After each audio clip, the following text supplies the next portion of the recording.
Hello everyone, আসসালামু আলাইকুম। কি খবর তোমাদের সবার? আশা করি তোমরা সবাই অনেক ভালো আছো। তো আজকে আমাদের নতুন একটা চ্যাপ্টার শুরু করতে যাচ্ছি। আমরা পূর্ববর্তীতে আমরা 3 নম্বর চ্যাপ্টার শেষ করছিলাম, এখন আমরা 11 নম্বর চ্যাপ্টার শুরু করব, আমাদের খনিজ সম্পদ ও জীবাশ্ম। ঠিক আছে, এর মধ্যে তোমাদের মিরাজ ভাই তোমাদেরকে পর্যায় সারণী চ্যাপ্টারটা পড়ায় ফেলছে। ঠিক আছে, তো আমাদের এখন শুরু করবো আমরা খনিজ সম্পদ ও জীবাশ্ম। তো তোমরা অনেকে এই চ্যাপ্টারটা নিয়ে অনেক বেশি টেনসড যে এই চ্যাপ্টারটা ভাই কি, যেটাকে সবাই অর্গানিক নামে ছিল, যে আমাদের যে চ্যাপ্টারটা অনেকে অর্গানিক বলে, এটা নিয়ে তোমরা অনেক বেশি টেন্স যে ভাই কীভাবে পড়বো, কী করবো না করবো, আমাদের বেসিকে দুর্বলতা বুঝতেছি না, অনেক সমস্যা।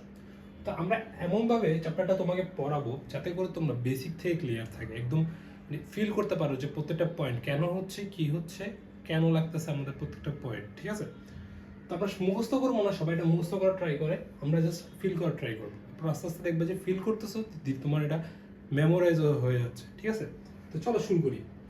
তো আমি বলবো যে আজকে প্রথম ক্লাস, এই চ্যাপ্টারটা হচ্ছে গিয়ে ফিল করবা। জাস্ট বসো, রিল্যাক্স, এত প্যারা নেওয়ার দরকার নেই, খাতা কলম নিয়ে বসো, জাস্ট কিছু পয়েন্ট আমি লিখতেছি, পয়েন্টগুলো তুলো, কিন্তু অত প্যারা নেওয়ার দরকার নেই। আল্লাহ কি চ্যাপ্টার, কঠিন চ্যাপ্টার, পারবো না, হ্যান এত প্যারা নেওয়ার দরকার, বুঝো, জাস্ট ফিল করো।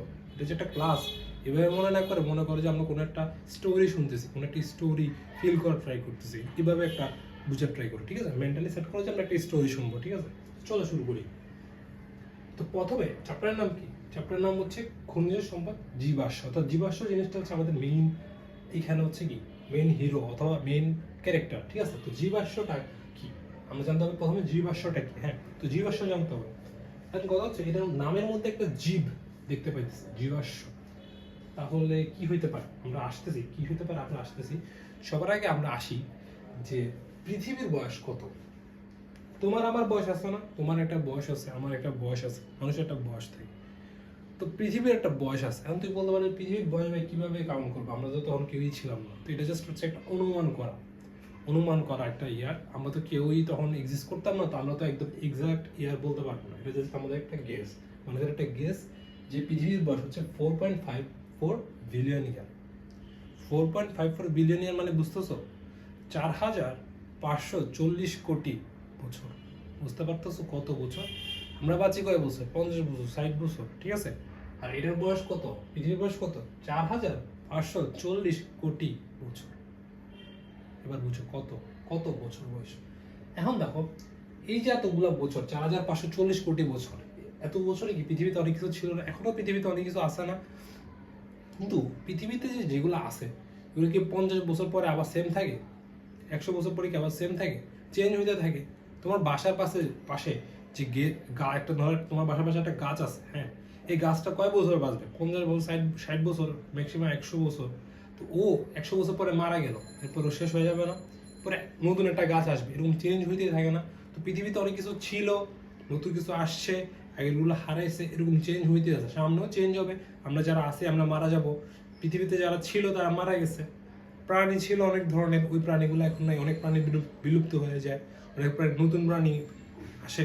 ঠিক আছে, তো অনেক কিছুই ছিল, গাছ পালা, প্রাণী, মাছ, মানুষ, সব কিছু, অনেক কিছু ছিল, অনেক কিছু ছিল।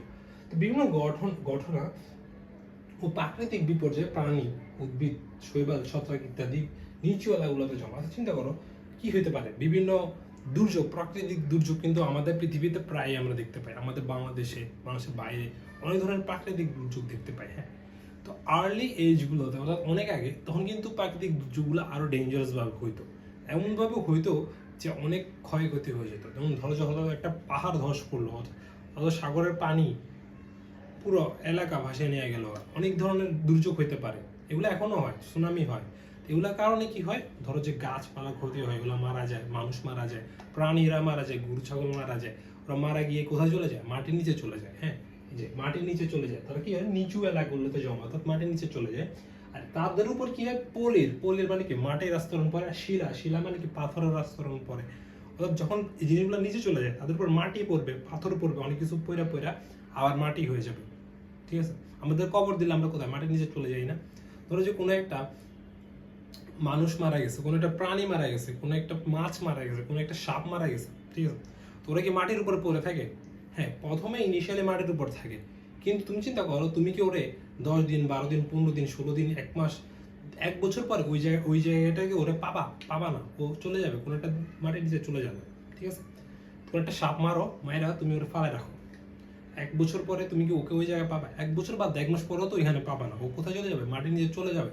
তো পৃথিবীতে এত মানুষ আসছে, এত প্রাণী আসছে, এত গাছপালা আসছে, এগুলা মারা যাচ্ছে, মারা যাওয়ার পরে কি মাটিতে পড়ে আছে? মাটিতে পড়ে না, মাটিতে পড়ে থাকলে তো আমরা জায়গায় পাইতাম না, এত মানুষ ছিল।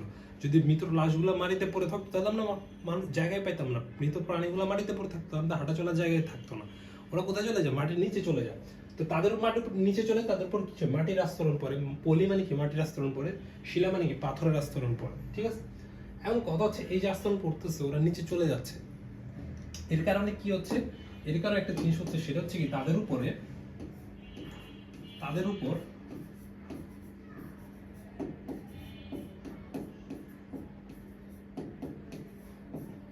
উচ্চ চাপ। চিন্তা করো, এরকম একটার পর একটা যুগ যাচ্ছে, এরকম একটার পর একটা যুগে মানে হাজার হাজার মানুষ মারা যাচ্ছে, হাজার হাজার প্রাণী মারা যাচ্ছে, হাজার হাজার গাছ মারা যাচ্ছে, এগুলো সবগুলো মাঠ নিচে যাচ্ছে। এরপর আরেকটা যুগ আসতেছে, ওরাও মাটি নিচে যাচ্ছে। এরকম একটার স্তরের পর একটা স্তর, একটা স্তরের পর একটা স্তর, এভাবে স্তর হইতে আছে। এই যে স্তর হইতেছে, ওদের উপর কি চাপ বাড়বে না? তাহলে উচ্চ চাপ। সাথে চিন্তা করো, যত মাটি নিচে যাবে তত চাপের সাথে সাথে কিন্তু তাপটাও বাড়বে, ঠিক আছে? তত মাটি নিচে যাবে, যত চাপের সাথে কি বাড়বে? তাপ, অত তাপমাত্রাটাও বাড়বে। তাহলে উচ্চ চাপ ও উচ্চ তাপ, তাদের উপর কি হবে? উচ্চ চাপ আর উচ্চ তাপ হবে। এই যে জিনিসপাতি যারা মারা যাচ্ছে, মানুষ, উদ্ভিদ, প্রাণী যা আছে সব মাটির নিচে যাচ্ছে, তাদের উপর কি হবে? উচ্চ চাপ আর উচ্চ তাপ হবে, ঠিক আছে? এই যে উচ্চ চাপ আর উচ্চ তাপ, এর ফলে কি হবে? উচ্চ চাপ আর উচ্চ তাপের ফলে ওরা হচ্ছে চেঞ্জ হবে। ওরা যেরকম ছিল, অর্থাৎ এজ এ মানুষ আমরা কি মাটির নিচে চলে গেছে, এজ এ একটা সাপ মাটির নিচে চলে গেছে, কিন্তু ওরা কি উচ্চ চাপ আর উচ্চ তাপের কারণে চেঞ্জ হবে। কি হবে? চেঞ্জ হবে। চেঞ্জ হবে। চেঞ্জ হয়ে কি হবে? চেঞ্জ হয়ে তারা বিভিন্ন অন্য কোনো পদার্থের মতো আচরণ করে, কোন একটা ডিফারেন্ট টাইপ অফ পদার্থ হয়ে গেছে। চিন্তা করো, ওরা চেঞ্জ হয়ে আমাদের যে আচ্ছা, কোনটা চেঞ্জ হয়ে কি হবে এটা আমরা পরে আসতেছি, কিন্তু চেঞ্জ হয়ে কি হয় এটাতে আমরা আগে যাই। চেঞ্জ হয়ে কয়লা হয়ে যায়। আমরা মাটির নিচে পাই কি? কয়লা। তারপরে কি পাই জানো? পেট্রোলিয়াম।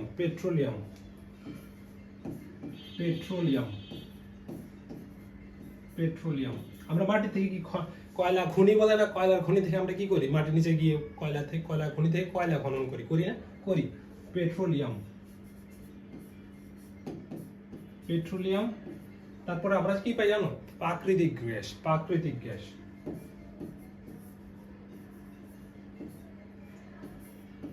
প্রাকৃতিক গ্যাস, ঠিক আছে?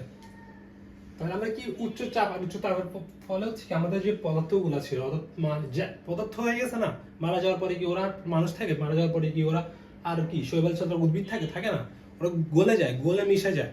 তো মিশে যাচ্ছে যখন, ওরা মিশে একটা কমন জিনিসে রূপান্তর হয়। কি রূপান্তর? কয়লাতে রূপান্তর হচ্ছে, পেট্রোলিয়ামে রূপান্তর হচ্ছে, প্রাকৃতিক গ্যাসে রূপান্তর হচ্ছে, ইত্যাদি ধরনের গ্যাসে রূপান্তর হচ্ছে। মানে বিভিন্ন টাইপের মানে ডিফারেন্ট টাইপ অফ উপাদানে রূপান্তর হয়েছে, কমন কিছু রূপান্তর। অর্থাৎ দেখবা যে একটা গরু মারা গেছে, একটা মানুষ মারা গেছে, গরু মাটির নিচে গিয়ে চাপ আর তাপে চেঞ্জ হয়ে মানে এই টাইপের একটা কিছু হয়ে গেছে, ওর থেকে প্রাকৃতিক গ্যাস পাইতেছে।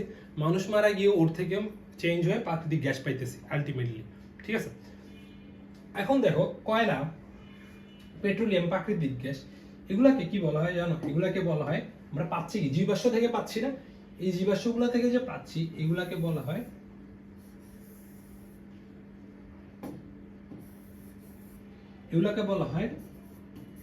জীবাশ্ম জ্বালানি।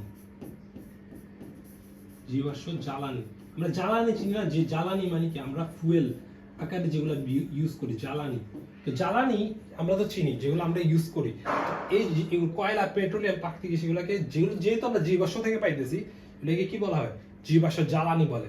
এখন দেখো, জীবাশ্ম আমরা কিন্তু সংজ্ঞাটা কিন্তু মিস করে গেছি, যে আমরা মেইনলি সংজ্ঞাটা কি হবে এটা কিন্তু আমরা মিস করে গেছি। যে জীবাশ্ম কি এটা একটু মিস করে গেলাম। একটু দেখি, সংখ্যাটা সংখ্যাটা হচ্ছে কি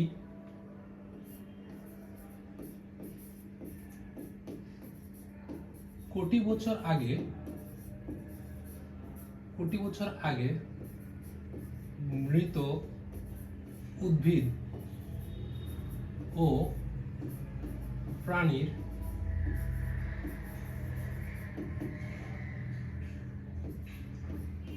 উচ্চ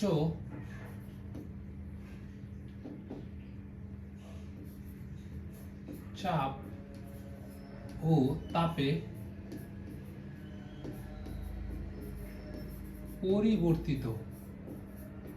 পরিবর্তিত দেহের অবশেষকে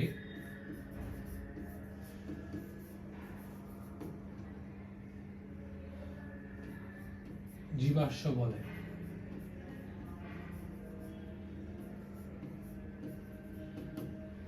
ঠিক আছে, কোটি বছর অর্থাৎ এতক্ষণ আমরা যা যা এক্সপ্লেন করছি ওটাই আমরা এক লাইনে আনছি। হ্যাঁ, এতক্ষণ যা যা আমরা কি করছি বিস্তারিত আলোচনা করছি ওটাকে আমরা কি করছি একটা লাইনে আনছি। লাইনটা কি? লাইনটা হচ্ছে কি কোটি বছর আগে মৃত উদ্ভিদ ও প্রাণীর উচ্চ চাপ ও তাপে পরিবর্তিত দেহের অবশেষকে কি বলি আমরা? জীবাশ্ম বলি। অর্থাৎ মৃত উদ্ভিদ ও প্রাণীর যে দেহটা, এই দেহটা উচ্চ চাপ ও তাপে পরিবর্তিত হয়েছে। ঠিক আছে, পরিবর্তিত হয়ে একটা অবশেষ অংশ বাকি ছিল, পুরো দেহ তো আর বাকি থাকে না, গইলা পয়চা শেষ হয়ে যে অংশটুকু বাকি ছিল পরিবর্তিত হয়ে ওইটা হচ্ছে আমাদের জীবাশ্ম। তো জীবাশ্ম আকারে যে অংশগুলোকে এখান থেকে আমরা জীবাশ্ম আকারে অনেক কিছু থাকতে পারে। হ্যাঁ, অনেক কিছুই জীবাশ্ম। এখন সব কিছুকে আমরা জ্বালানি ইউজ করতে পারি, জ্বালানি হিসেবে ইউজ করতে পারি না। এর মধ্যে যাদেরকে জ্বালানি হিসেবে ইউজ করতে পারি ওদেরকে আমরা নাম দিছি জীবাশ্ম জ্বালানি। আর এর মধ্যে ইনক্লুডেড হচ্ছে কয়লা, পেট্রোলিয়াম, প্রাকৃতিক গ্যাস। এখন যেগুলোকে আমরা আমাদের কাজে ইউজ করতে পারবো ওগুলোকে আমরা কি করতেছি? জ্বালানি নাম দিচ্ছি। আর যেগুলো আমাদের আমরা কোনো ইউজলেস, আমাদের কোনো কাজে লাগতেছে না, ওগুলো র্যান্ডম জীবাশ্ম। যেগুলো আমাদের কাজে লাগতেছে জ্বালানি হিসেবে সেগুলোকে আমরা নাম দিচ্ছি কি? জীবাশ্ম জ্বালানি। কি? কয়লা, পেট্রোলিয়াম, প্রাকৃতিক গ্যাস। ঠিক আছে, এখানে একটা জিনিস মনে রাখবা, আমাদের যে কয়লা আছে, কয়লার যে গঠনের মূল উপাদান, কয়লার গঠনের মূল উপাদান হচ্ছে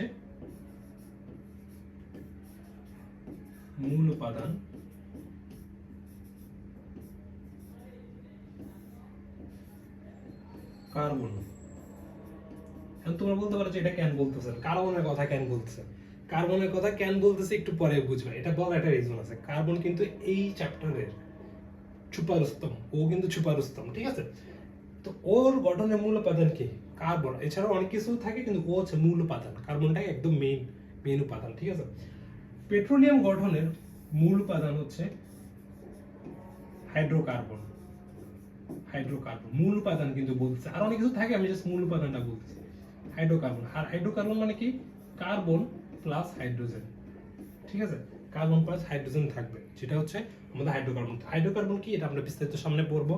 কার্বন নিয়ে আলোচনা বিস্তারিত সামনে আছে, এগুলো জাস্ট বলে রাখতেছি, একটু রিমাইন্ডার দিতেছি যে কি কি আমরা এখানে বলছি। এটাকে আমরা কিন্তু সামনে গিয়ে আবার রিমাইন্ডার দিব যে বলছিলাম কিন্তু এখানে। হ্যাঁ, এরপর দেখো প্রাকৃতিক গ্যাস গঠনের মূল উপাদান কি জানো? প্রাকৃতিক গ্যাস গঠনের মূল উপাদান হচ্ছে মিথেন। মিথেনও একটা হাইড্রোকার্বন যার সংকেত হচ্ছে কি CH4, অর্থাৎ কার্বন ও হাইড্রোজেন নিয়ে গঠিত। মিথেনও কি একটা হাইড্রোকার্বন। ঠিক আছে, তাহলে দেখতে পাচ্ছ এখানে ও গঠন হচ্ছে কার্বন, ও হাইড্রোকার্বন, ও হচ্ছে মিথেন, ও হাইড্রোকার্বন। মানে সবার মধ্যে কার্বন জিনিসটা কিন্তু কমন।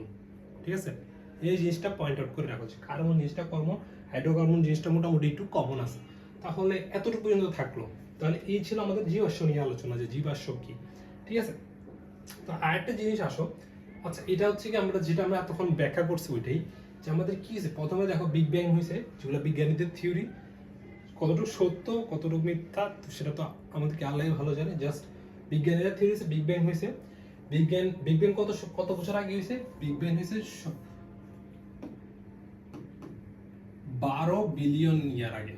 বিগ ব্যাং হয়েছে কত বিলিয়ন ইয়ার আগে? 12 বিলিয়ন ইয়ার আগে। এরপরে দেখো 6.6 বিলিয়ন ইয়ার আগে এমন ছিল, এরপরে 4.6 বিলিয়ন আগে এমন ছিল, এরপর চেঞ্জ হয়েছে। এটা একদম অনেক আগে থেকে চেঞ্জ হইতে দেখো কত অনেকগুলো এরা ছিল, অনেকগুলো যুগ পার করে আসে। হ্যাঁ, যেমন এখানে দেখো মেসোজনিক এরা, তারপর দেখো প্যালাজনিক এরা। এভাবে আমরা পার করে যুগ পার করে করে দেখো আমরা এখন কোথায় আসছি, আমাদের যে আধুনিক যুগ, দেখো রকেট আছে, ইন্ডাস্ট্রি আছে, আমাদের একদম একদম আধুনিক যুগে আমরা এখন কি এক্সিস্ট করতেছি, ঠিক আছে। তারপর দেখো এই মেসোজনিক এরাগুলোতে কি আছে, দেখো জুরাসিক পিরিয়ড, যেটা তোমরা অনেকে হয়তো নামটা শুনছো যে জুরাসিক পার্ক। হ্যাঁ, তো এখানে দেখো অনেক ধরনের প্রাণী এক্সিস্ট করতেছিল তখন, ডাইনোসর, তারপরে এই টাইপের অনেক কিছু যেগুলো এখন কি আছে, এখন কিন্তু নাই। তো চিন্তা করো এই যে এত বছর পার করতেছে, প্রথমে কিন্তু তেমন প্রাণীর পরিমাণ ছিল, মানে বড় বড় প্রাণী ছিল না, ছোট ছোট প্রাণী ছিল, মাছ ছিল, গাছ ছিল, বেশি অনেক গাছ ছিল।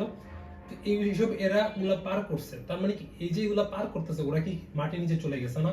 প্রত্যেকটা এরা পার করতেছে, প্রত্যেকটা এরাতে যারা যারা ছিল গাছ প্রাণী সবাই মাটির নিচে চলে গেছে। এরপর নতুন একটা এরা শুরু হয়েছে, এরপরে নতুন একটা এরা শুরু হয়েছে। এইখানে যারা ছিল ওরা আবার মাটির নিচে চলে গেছে, এখানে শেষ হয়ে গেছে ওরা। এরপরে আবার ওরা শুরু হয়েছে নতুন নতুন প্রাণী। এই এরাটাতে দেখো, এরাটাতে কিন্তু অনেক ধরনের কি জন্তু জানোয়ার, অনেক বড় বড় জন্তু জানোয়ার, ডিফারেন্ট ডিফারেন্ট কাইন্ড অফ জন্তু জানোয়ারের এক্সিস্টেন্স আছে।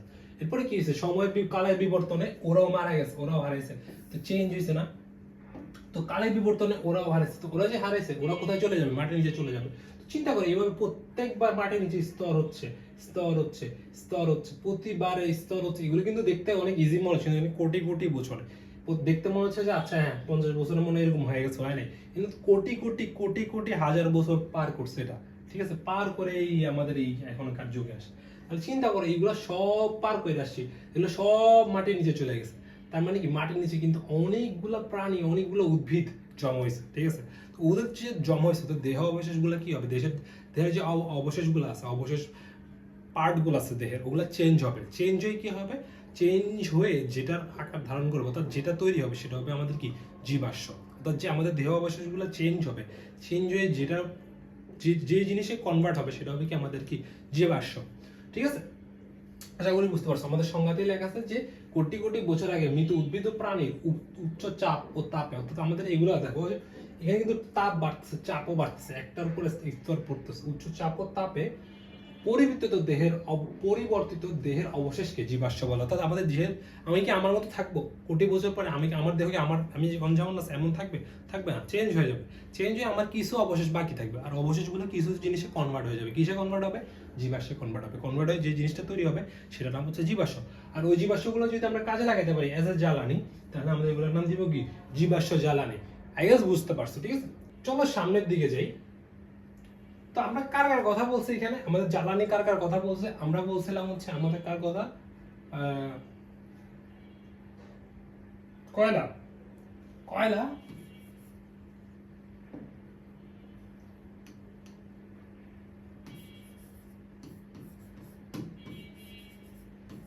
কয়লা, পেট্রোলিয়াম।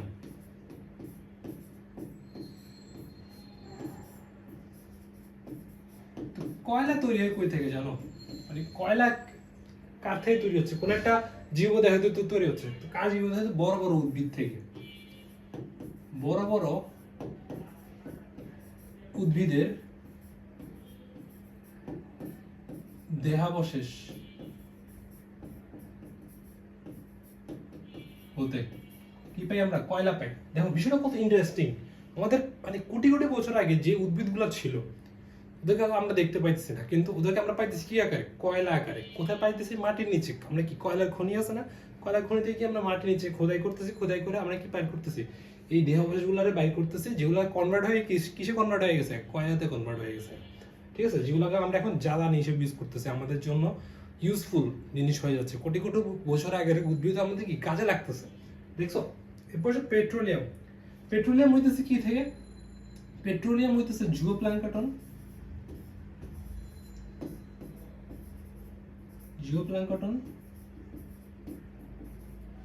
ও ফাইটোপ্ল্যাঙ্কটন থেকে। এমন কথা হচ্ছে, তোমরা বলতে পারো যে ভাই জুওপ্ল্যাঙ্কটন আর ফাইটোপ্ল্যাঙ্কটন কি, এগুলো মূলত তোমরা বায়োলজিতে পড়বা, কিন্তু জুওপ্ল্যাঙ্কটনটা হচ্ছে পানির নিচে থাকা ছোট ছোট কিছু প্রাণী, অনেক ছোট ছোট, মানে একদম ক্ষুদ্র, দেখছো খালি চোখে দেখাও মানে অনেক প্রবলেম হয়ে যাবে, এমন ছোট ছোট কিছু প্রাণী আছে যারা হচ্ছে জুওপ্ল্যাঙ্কটন নামে পরিচিত। আর ফাইটোপ্ল্যাঙ্কটন কি লিখলাম এটা,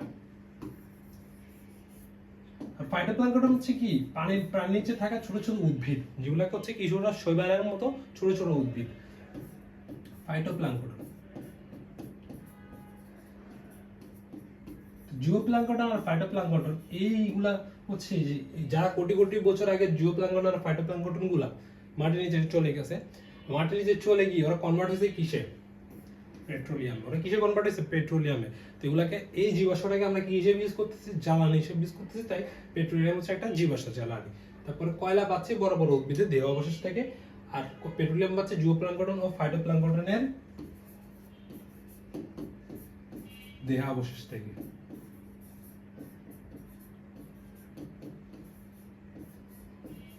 ঠিক আছে, এই ছিল কাহিনী। হ্যাঁ,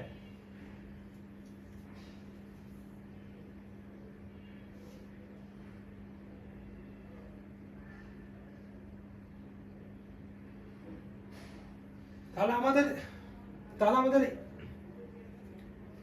তাহলে আমাদের যে জীবাশ্ম জ্বালানি, হ্যাঁ জীবাশ্ম জ্বালানি দেখি, আমাদের জীবাশ্ম জ্বালানি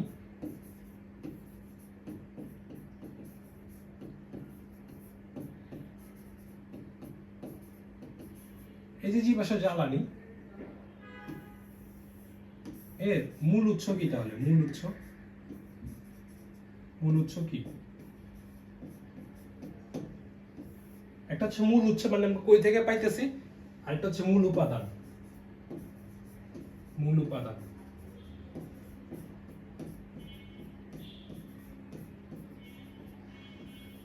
চিন্তা করো, পাইতেছি কই থেকে? আমরা পাইতেছি কই থেকে? জীবদেহ থেকে পাইতেছি। তাহলে হচ্ছে মূল উৎস হচ্ছে কি? মৃত জীবদেহ। আর মূল উপাদানে দেখো, আমরা অলরেডি জানি মূল উপাদান কি। দেখো, কয়লার মূল উপাদান হচ্ছে কি? কার্বন। পেট্রোলিয়ামের মূল উপাদান হচ্ছে হাইড্রোকার্বন। প্রাকৃতিক গ্যাসের মূল উপাদান হচ্ছে হাইড্রোকার্বন, তাহলে মিথেন হচ্ছে আমাদের হাইড্রোকার্বন। তাহলে মূল উপাদান কি? মূল উপাদান হচ্ছে মেইনলি হচ্ছে কার্বন ও কার্বনের যৌগ। কার্বন রিলেটেড কোন একটা যৌগ, হাইড্রোকার্বন। ঠিক আছে, কার্বন অথবা কার্বন রিলেটেড কোন একটা যৌগ, এগুলো হচ্ছে মূল উপাদান। আর মূল হচ্ছে কি? আমাদের মৃত জীবদেহ থেকে পাইতেছে। ঠিক আছে, তাহলে আমাদের আলোচনা এখন পর্যন্ত ছিল জীবাশ্ম নিয়ে আর জীবাশ্ম জ্বালানি নিয়ে। আশা করি মোটামুটি বুঝতে পারছো। ঠিক আছে, এখন আমরা কথা বলবো জৈব যৌগ নিয়ে। হ্যাঁ, তো জৈব যৌগটা কি র্যান্ডম কই থেকে আসলো? হ্যাঁ, জৈব যৌগের আসার একটা কনটেক্সট আছে।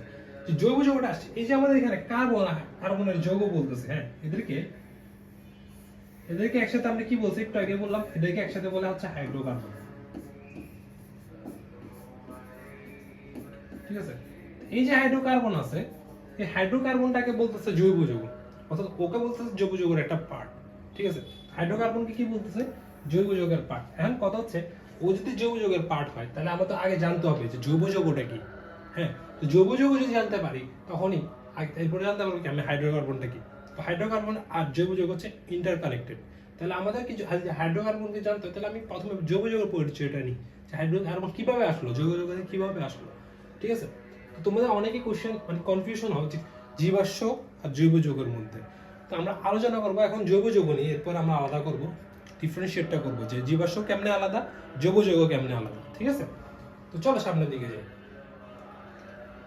জৈব যৌগ। ঠিক আছে, এখানে জৈব যৌগের মধ্যে আমরা দেখতে পাচ্ছি জৈব একটা ওয়ার্ড আছে। হ্যাঁ, তো জৈব থেকে আমরা কি পাই? আমরা এখান থেকে বলতে পারি যে জৈব দিয়ে বুঝছে জীব। তাও বুঝলাম যে জীব। জীব মানে কি? জীব মানে হচ্ছে আমাদের কি আছে? জীব মানে হচ্ছে আমাদের প্রাণী আছে। জীব মানে আমাদের কি? উদ্ভিদ। তো জীব মানে আমরা দুটো জিনিস বুঝি, একটা হচ্ছে প্রাণী, একটা হচ্ছে উদ্ভিদ। তো জৈব যৌগের মধ্যে পাচ্ছি জীব থেকে পাচ্ছি প্রাণী আর উদ্ভিদ। অর্থাৎ প্রাণী আর উদ্ভিদ থেকে আমরা যে যৌগ পাই তাকে আমরা কি বলবো? জৈব যৌগ বলবো। অর্থাৎ প্রাণী ও উদ্ভিদ বলতে যে সকল যৌগ পাই, ঠিক আছে, এখন এরা হচ্ছে কি আমাদের কি? জৈব যৌগ। ঠিক আছে, এখন কথা হচ্ছে কি জৈব যৌগের কিছু একটা হিস্টোরি আছে, ছোট একটা হিস্টোরি আমরা একটু জানি না নি। বিজ্ঞানী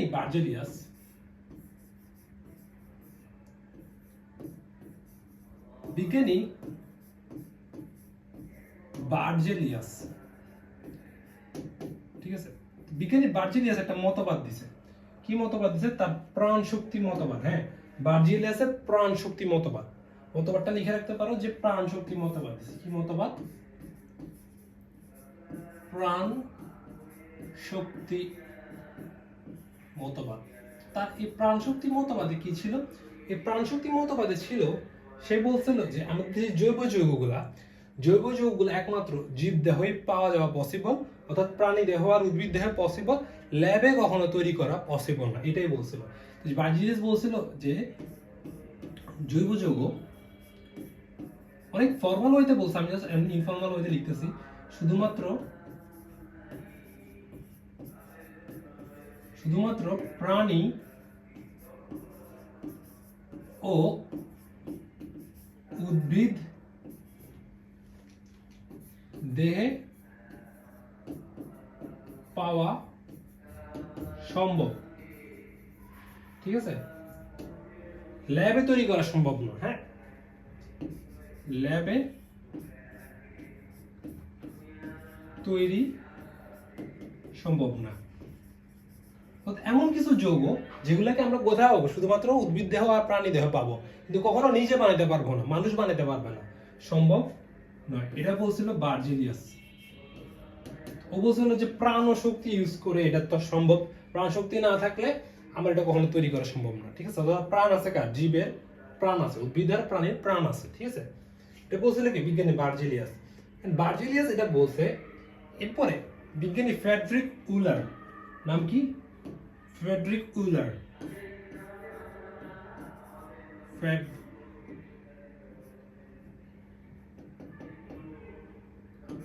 ফ্রেডরিক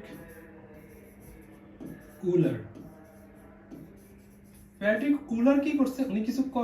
উনি যেটা করছে এটা হচ্ছে আনইনটেনশনালি করছে, অর্থাৎ উনি নিজের ইচ্ছাই করেন, অনিচ্ছা সত্ত্বে একটা কাজ করে বসে।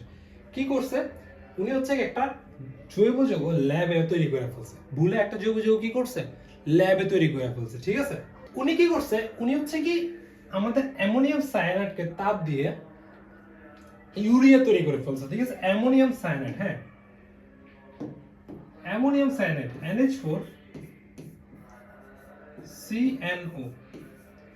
এই অ্যামোনিয়াম সায়ানাইডকে তাপ দিছে, কোন একটা কারণে তাপ দিচ্ছিল, তাপ দিছে আর মানে ভুলে কি করছে? ভুলে, এটা ওনার ইন্টেনশন ছিল না এটা করা, ভুলে দেখে যে ইউরিয়া তৈরি হয়েছে, ঠিক আছে? ইউরিয়া NH2 CO NH2, এটা কি? এটা হচ্ছে ইউরিয়া তৈরি করে ফেলছে। এখন এই যে অ্যামোনিয়াম সায়ানাইড, এটা ছিল অজৈব যৌগ। এটা কি ছিল? অজৈব যৌগ। আর যেটা আমরা পাইছি সেটা হচ্ছে জৈব যৌগ। অর্থাৎ যেটা আমার বিজ্ঞানী বার্জেলিয়াস বলছে যে ল্যাবে কখনো আমরা জৈব যৌগ তৈরি করতে পারবো না, সেটা করে দেখাইছে কে? ফ্রেডরিক উলার এটা ল্যাবে করে দেখাইছে। তো যখন বার্জেলিয়াস বলছে যে ল্যাবে কখনো সম্ভব না, তখন সবাই এটা মাইনা নিছিল যে আচ্ছা, হ্যাঁ, ল্যাবে তাহলে মনে কখনোই সম্ভব না, জৈব যৌগ মনে হয় আমরা পৃথিবীতে যে প্রাকৃতিক ভাবে যেগুলো পাচ্ছি এগুলাই আমরা ল্যাবে কখনো পাবো না। কিন্তু ফ্রেডরিক উলার ভুলে করছে, কিন্তু আমরা তখন আবিষ্কার করলাম আচ্ছা তাহলে তো ল্যাবে আমরা জৈব যৌগ তৈরি করতে পারি, আমাদের প্রকৃতিতে যেগুলো আছে এগুলো ছাড়াও আমরা জৈব যৌগ ল্যাবে তৈরি করতে পারি, ঠিক আছে? ফ্রেডরিক উলার এই কাজটা করছে।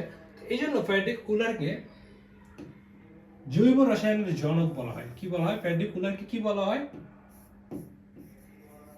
জৈব রসায়নের জনক বলা হয়।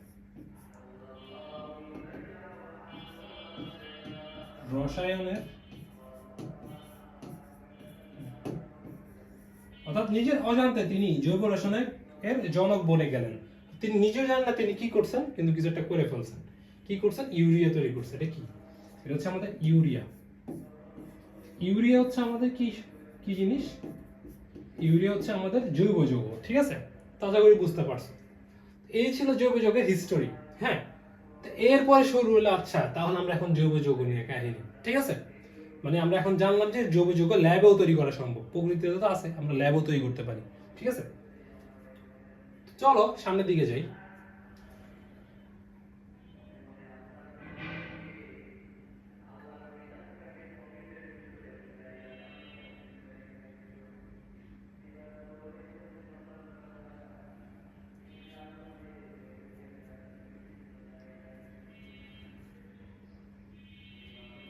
তাহলে আমরা যদি জৈব যৌগের সংজ্ঞা লিখতে চাই, হ্যাঁ সংজ্ঞা,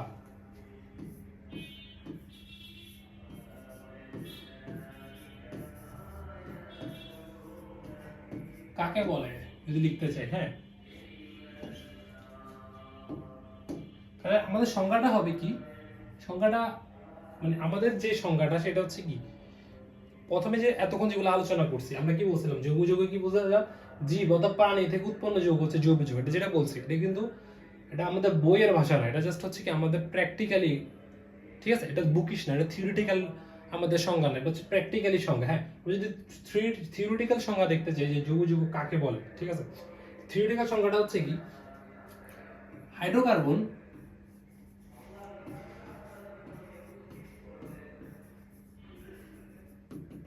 হাইড্রোকার্বন ও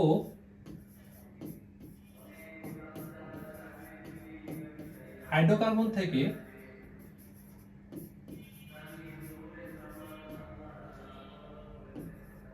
উৎপন্ন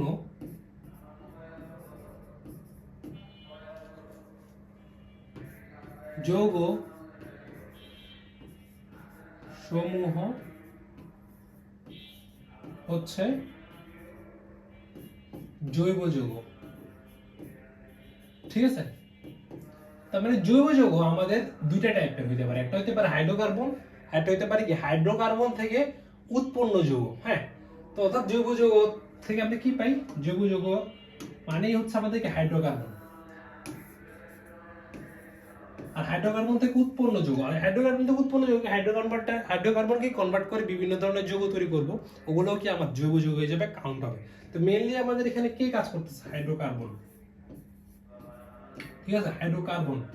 আর হাইড্রোকার্বনের মধ্যে নামের মধ্যে পাচ্ছি কি আমরা হাইড্রোজেন কার্বন, অর্থাৎ কার্বন আর হাইড্রোজেন থাকবে, কার্বন আর হাইড্রোজেন যুক্ত, কার্বন যোগ হাইড্রোজেন থাকলেই আমার কি হবে, এটা হবে আমাদের হাইড্রোকার্বন। মেইনলি হাইড্রোকার্বনে শুধুমাত্র কে থাকে, কার্বন আর হাইড্রোজেন থাকে, আর এই কার্বন আর হাইড্রোজেন ওলা হাইড্রোকার্বনকে বিভিন্ন অন্য যৌগে কনভার্ট করে আমরা কি পাই, হাইড্রোকার্বন থেকে উৎপন্ন যৌগ বলি, যেগুলোকে হাইড্রোকার্বনের জাতক বলা হয়, ঠিক আছে, অথবা হাইড্রোকার্বন থেকে উদ্ভূত ও যৌগ বলি। হ্যাঁ এরা সবাই মিলে হচ্ছে আমাদের কি জৈব যৌগ, আশা করি বুঝতে পারছো, ঠিক আছে। তো চলো আমরা সামনের দিকে যাই।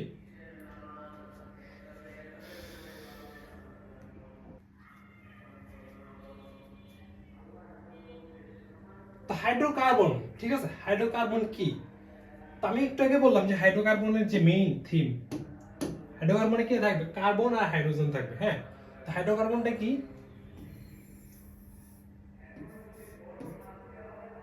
শুধুমাত্র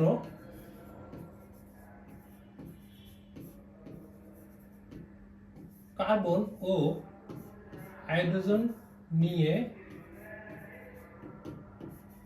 গঠিত, ঠিক আছে, শুধুমাত্র কি নিয়ে গঠিত, কার্বন আর হাইড্রোজেন নিয়ে গঠিত। এক্সাম্পল হিসেবে যদি নেই আমরা, দেখি CH4 C2H5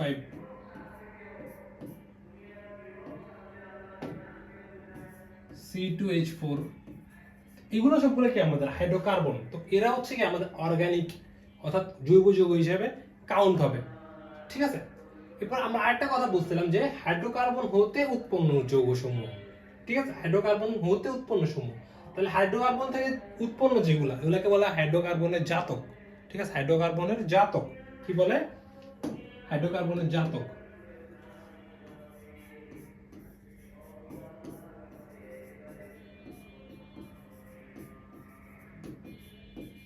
হাইড্রোকার্বনের জাতক জিনিসটা হচ্ছে কি ওদের সাথে জাস্ট কি হাইড্রোকার্বনের সাথে অর্থাৎ কার্বন আর হাইড্রোজেনের সাথে নতুন যৌগ যুক্ত হবে, ঠিক আছে।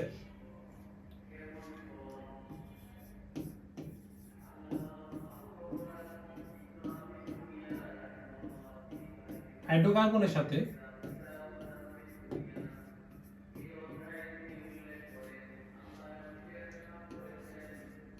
নতুন মৌল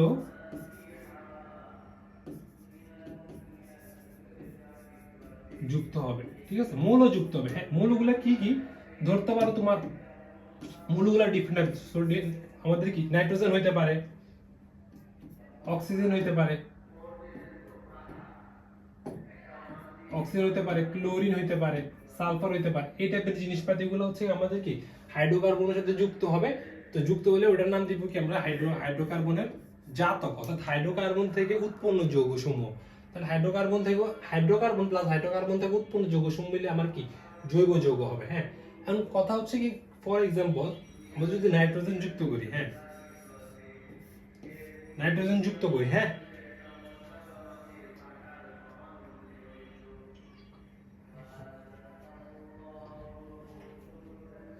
যদি আমরা নাইট্রোজেন যুক্ত করি তাহলে CH3NH2, তাহলে দেখো এখন এখানে কে কে আছে, কার্বন আছে, হাইড্রোজেন আছে, তাহলে সবগুলো হাইড্রোকার্বন, শুধুমাত্র একমাত্র এক্সট্রা কে যুক্ত হয়েছে, নাইট্রোজেন যুক্ত হয়েছে, এক্সট্রা কে যুক্ত হয়েছে, নাইট্রোজেনটা যুক্ত হয়েছে। তাহলে নাইট্রোজেন যদি যুক্ত হয় এটার নাম হচ্ছে আমাদের কি মিথাইল অ্যামিন, এর নাম কি মিথাইল অ্যামিন, মিথাইল অ্যামিন।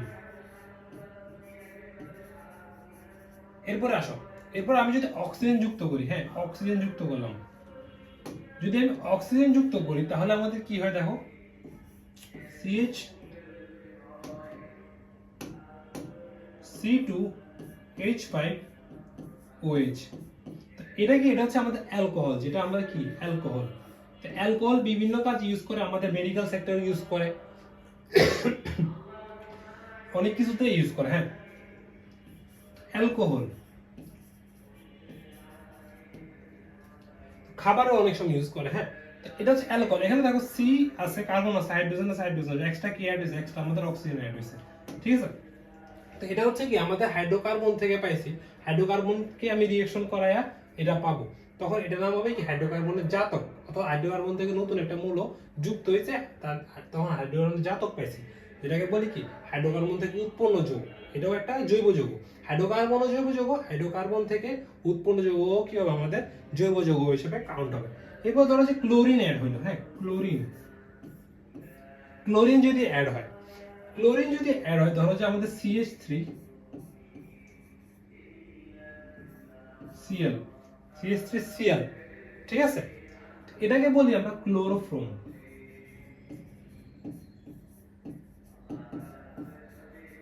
এটাকে আমরা কি বলি ক্লোরোফর্ম। ক্লোরোফর্মের নাম তো শুনছোই, ক্লোরোফর্ম আমরা কি ইউজ, আমরা যে অজ্ঞান করার জন্য ইউজ করি ক্লোরোফর্ম দেই। হ্যাঁ, তো ক্লোরোফর্ম এটা হচ্ছে ক্লোরোফর্ম। দেখো আমাদের জৈব যৌগগুলোকে আমরা কত সেক্টরে আমরা ইউজ করতে পারতেছি, ঠিক আছে।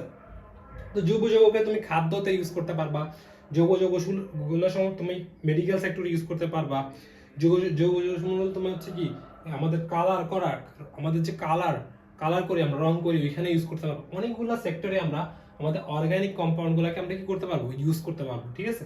তো এই ছিল আমাদের হাইড্রোকার্বনের পরিচয়, হাইড্রোকার্বনের জাতক গুলার পরিচয়, ঠিক আছে। এগুলো নিয়ে আমরা ডিটেইলস আলোচনা করব, কারণ এই চ্যাপ্টারটাই হচ্ছে ওদের রিলেটেড, ঠিক আছে। আমরা জাস্ট হচ্ছে একটা বেসিক আলোচনা করতেছি, একটা গল্প শুনতেছি মনে করতে পারো। হ্যাঁ, তো চলো সামনের দিকে যাই। এতক্ষণ আমরা দেখলাম যে জীবাশ্ম নিয়ে আলোচনা করছি, এরপরে জৈব যৌগ নিয়ে আলোচনা করছি। কারণ জীবাশ্ম আর জৈব যৌগের মধ্যে তোমরা অনেকে কনফিউজ হও, জীবাশ্ম কি আবার জৈব যৌগ কি, দুটোই আলাদা করে ফেলো। অর্গানিক কম্পাউন্ড আর জীবাশ্মের মধ্যে আলাদা করা যাবে না, ঠিক আছে। তো জৈব যৌগ আর জীবাশ্মের মধ্যে আমরা তফাৎটা দেখব, ঠিক আছে। জীবাশ্ম হচ্ছে কি, দেখো জীবাশ্ম হচ্ছে আমরা মৃত প্রাণী উদ্ভিদের দেহাবশেষ থেকে পাই, ঠিক আছে। তার মানে মৃত প্রাণী আর উদ্ভিদের দেহাবশেষ থেকে আমরা জীবাশ্ম পাই। আর জৈব যৌগ গঠিত হয় হচ্ছে আমাদের কি কার্বন আর হাইড্রোজেন দ্বারা, হাইড্রোকার্বন দ্বারা, ঠিক আছে। এরপর দেখো প্রাকৃতিক ভাবে পাওয়া যায় জীবাশ্ম কি, তুমি কি ল্যাবে বসে কোটি কোটি বছর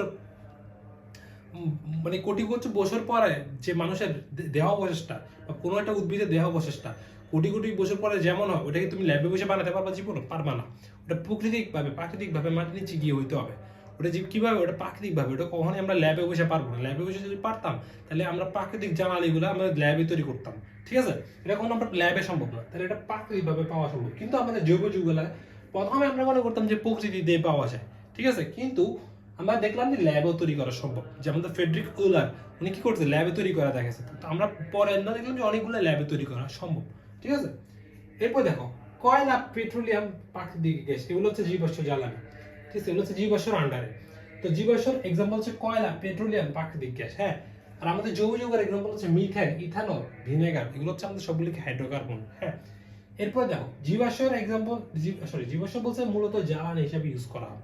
জীবাশ্মগুলোকে আমরা কি হিসেবে ইউজ করতে পারি? মূলত জ্বালানি হিসেবে ইউজ করতে, এছাড়া আমাদের তেমন কোনো একটা কাজে লাগে না। আমাদের তেমন একটা কোনো কাজে লাগে না, আমরা যদি ইউজ করতে পারি জ্বালানি হিসেবে ইউজ করতে হবে। আর আমাদের জৈব যৌগগুলো দেখো, জ্বালানি হিসেবে তো ইউজ করতেই পারবো, সাথে প্লাস্টিক হিসেবে ইউজ করতে পারবো, ওষুধ হিসেবে ইউজ করতে পারবো, কালার রং হিসেবে ইউজ করতে পারবো, প্রসাধনী হিসেবে ইউজ করতে পারবো, খাবার হিসেবে ইউজ করতে পারবো। ঠিক আছে, এই যে ভিনেগার, ভিনেগার কিন্তু আমরা খাই, ভিনেগার কি আমরা খাই। প্রসাধনী কি? প্রসাধনীর সাথে মেকআপ আইটেমগুলো, মেকআপ আইটেমগুলোতেও কিন্তু আমরা কি ইউজ করতে পারি? জৈব যৌগগুলো ইউজ করতে পারি। তোমাদের অনেক স্কিন কেয়ার আইটেমের মধ্যে দেখবা আমরা অর্গানিক কি অর্গানিক উপাদান ইউজ করা, বলে না অর্গানিক, এটা অর্গানিক খাবার বলে, এটা অর্গানিক খাবার। অর্গানিক যে বলে এগুলোই তো আমাদের জৈব যৌগ। আমাদের যে আমাদের দেখ সোশ্যাল মিডিয়া দেখবো অর্গানিক অর্গানিক অর্গানিক, এই অর্গানিক সব কিছুই আমাদের জৈব যৌগের আন্ডারে। ঠিক আছে, এরপর দেখো মূলত বিভিন্ন জৈব যৌগের মিশ্রিত, অর্থাৎ আমাদের জীবাশ্ম জীবাশ্মের মধ্যে যে কয়লা, পেট্রোলিয়াম, প্রাকৃতিক গ্যাস, এগুলো হচ্ছে মূলত বিভিন্ন জৈব যৌগের মিক্সার করলে আমরা এই জীবাশ্মটা পাই। ঠিক আছে, তার মানে জীবাশ্মের মূল উপাদান, অর্থাৎ মূল উপাদানের মধ্যে কি আছে? জৈব যৌগ আছে। অর্থাৎ জৈব যৌগ আর জীবাশ্ম কিন্তু আলাদা জিনিস।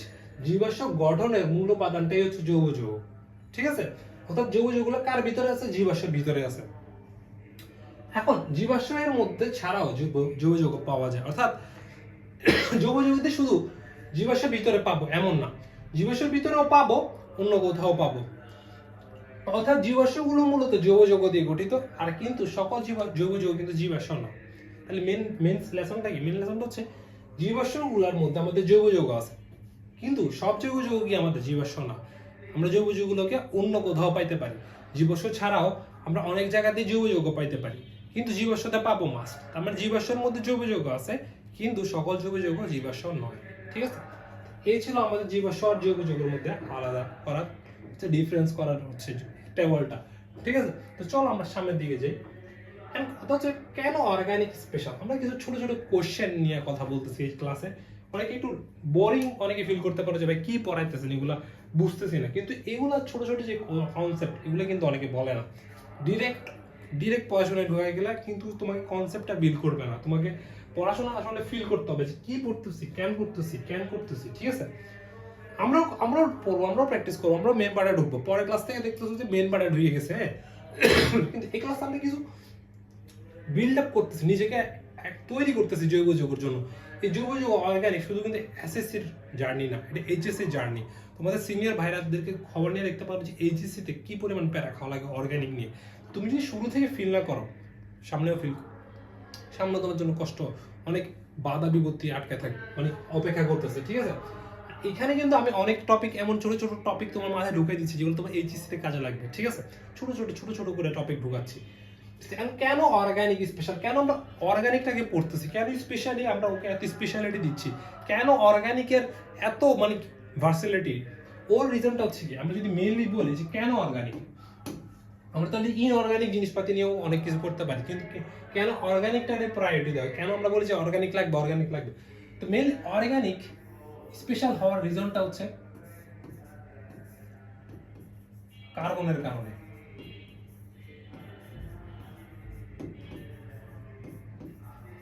তুমি বলবা যে আচ্ছা ভাই কার্বনের কারণে বুঝলাম, তাহলে কার্বন কেন স্পেশাল? তাহলে আমাদের পরে কোশ্চেন এসে গেছে যে ওয়াই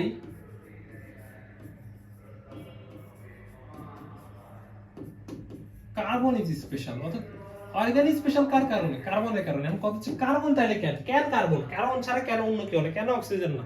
কেন হাইড্রোজেন না? কেন আমাদের নাইট্রোজেন না? কেন কার্বন? এটা তো কোশ্চেন না, কেন কার্বন? তো কার্বন হওয়ার রিজন আছে, কার্বন হওয়ার অনেকগুলো রিজন আছে। কেন কার্বন? এটা অনেকগুলো রিজন আছে। কার্বন হওয়ার রিজনগুলোর মধ্যে সর্বপ্রথম কারণটা হচ্ছে কার্বনের ক্যাটানেশন ধর্ম। কার্বনের কি ধর্ম? ক্যাটানেশন ধর্ম।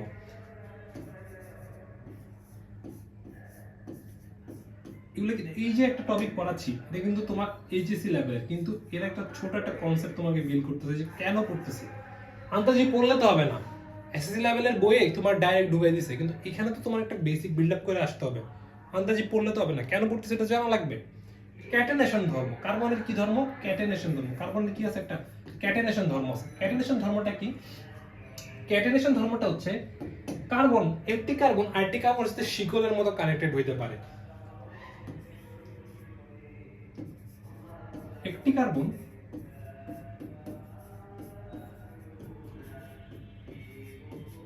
আরেকটি কার্বনের সাথে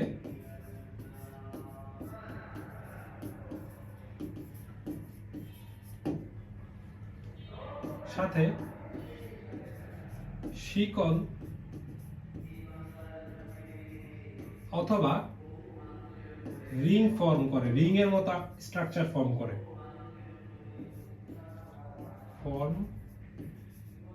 এটা শিকল, মানে এরকম শিকলের মতো কানেক্টেড, একটা কার্বন একটা কার্বন একটা কার্বন একটা কার্বন কার্বন, ঠিক আছে, এরকম শিকলের মতো কানেক্টেড শিকল তৈরি করবে।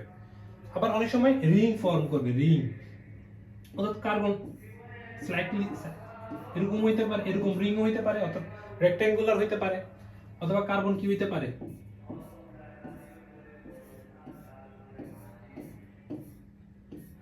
এরকম হইতে পারে, এরকম রিংও ফর্ম করতে পারে। এই যেগুলো ফর্ম করতেছে এগুলো কি করতেছে, এগুলো কার্বনের ক্যাটানেশন ধর্মের কারণে করতে পারতেছে। কার্বনের কি ধর্ম, ক্যাটানেশন ধর্ম। এগুলো অন্য কোনো মৌল করতে পারতেছে না, কে পারতেছে, কার্বন করতে পারতেছে। কার্বনের মধ্যে একটা ধর্ম আছে ক্যাটানেশন ধর্ম, তো ওই কি করতে পারে, এরকম কি শিকল তৈরি করতে পারে, রিং তৈরি করতে পারে, ঠিক আছে। এটা হচ্ছে ওর প্রথম ধর্ম, ঠিক আছে, কার্বনের ক্যাটানেশন ধর্ম।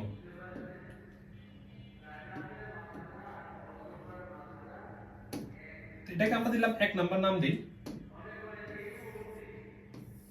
তো কেন কার্বন স্পেশাল, এটার প্রথম রিজন হচ্ছে কার্বনের ক্যাটানেশন ধর্ম। ও হচ্ছে শিকল ফর্ম করে অথবা রিং স্ট্রাকচার ফর্ম করতে পারে, এগুলো বাকি কেউ ইজিলি পারে না, কার্বন পারে ইজিলি, কার্বনের আকার ছোট হওয়ার কারণে, ঠিক আছে। এরপরে আসো, এবার আমি যদি 2 নাম্বার কারণ বলি, কার্বন হওয়ার 2 নাম্বার রিজন, হ্যাঁ, কার্বন হওয়ার 2 নাম্বার রিজন, কার্বন হওয়ার 2 নাম্বার রিজন হচ্ছে কি,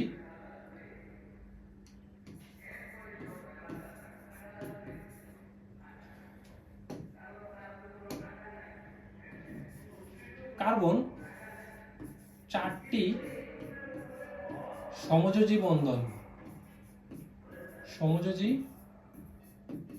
বন্ধন গঠন করতে পারে। সমযোজী বন্ধন জিনিসটা কি, সমযোজী বন্ধন হচ্ছে আমাদের ইলেকট্রন শেয়ার করা। সমযোজী বন্ধন মানে কি, এটা নিয়ে এখনো আমি চ্যাপ্টারটা তোমাকে 5 নাম্বার চ্যাপ্টারটা এখনো পড়ানো হয় নাই, কিন্তু মাথায় রাখো সমযোজী বন্ধন মানে হচ্ছে কি, দুইটা মৌল আসবে ইলেকট্রন শেয়ার করবে, দুইটা মৌল আসবে কি করবে, ইলেকট্রন শেয়ার করবে। ইলেকট্রন শেয়ার করে যে বন্ধন হয় সেটা হচ্ছে কি আমাদের কি, সমযোজী বন্ধন। সমযোজী বন্ধন হচ্ছে ইলেকট্রন শেয়ার। তো কার্বন কয়টা সমযোজী বন্ধন করতে পারে, 4টা সমযোজী বন্ধন করতে পারে। এর রিজন কি, এই রিজন তোমাকে আমি অলরেডি পড়াই বলছি। এর রিজন হচ্ছে কি, 4টা কেন,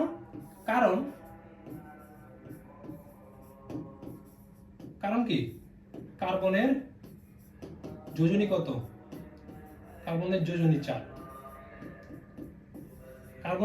4, এই জন্য ও 4টা সমযোজী বন্ধন গঠন করতে পারে। কার্বনের যোজনী 4, এটা কিন্তু তোমাকে, এই টপিকটা কিন্তু তোমাকে অলরেডি পড়াচ্ছি কিভাবে আমরা যোজনী বের করতে পারি। হ্যাঁ, যোজনী কিভাবে বের করতে পারি এটা আমি অলরেডি তোমাকে দেখাচ্ছি, ওটা আমি দেখাচ্ছি না, জাস্ট দেখাই কিভাবে যোজনীর বিষয়টা আসতেছে। হ্যাঁ,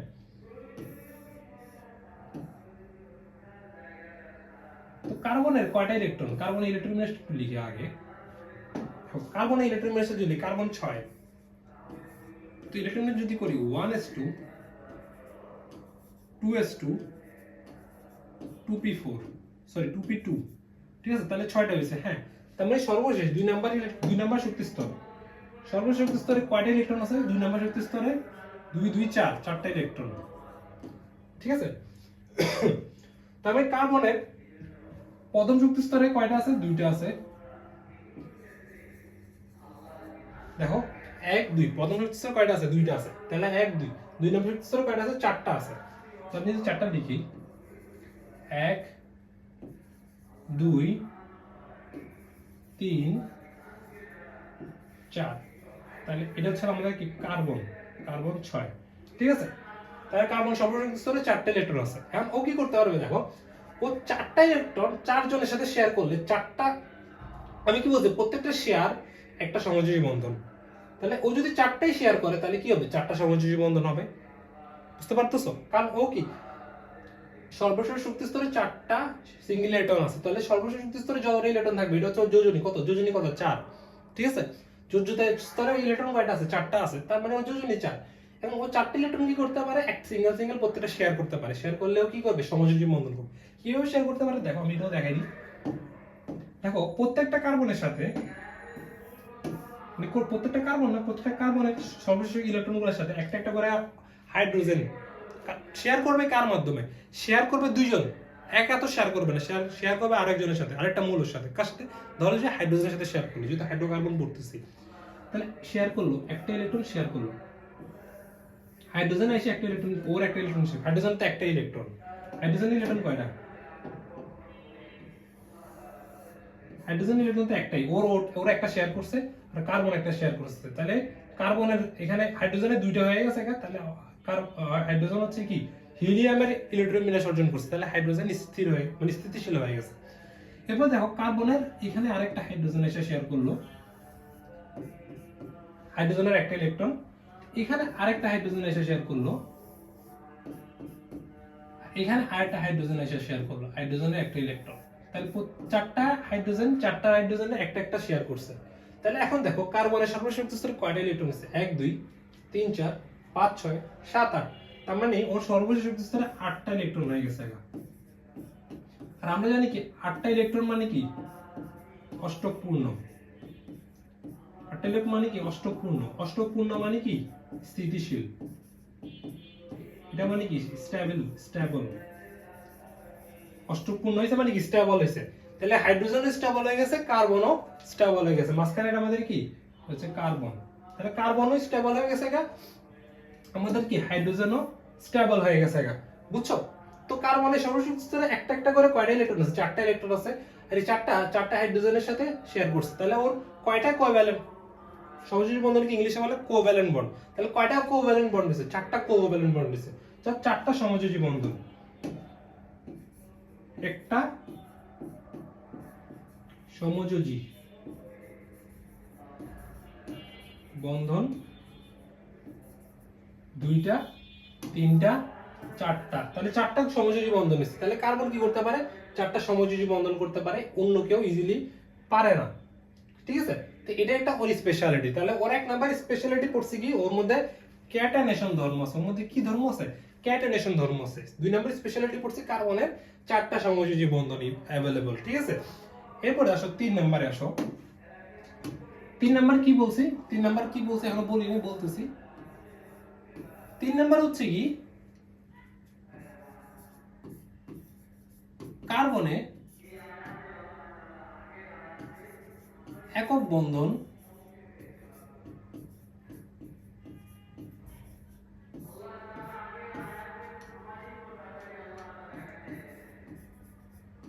দ্বিবন্ধন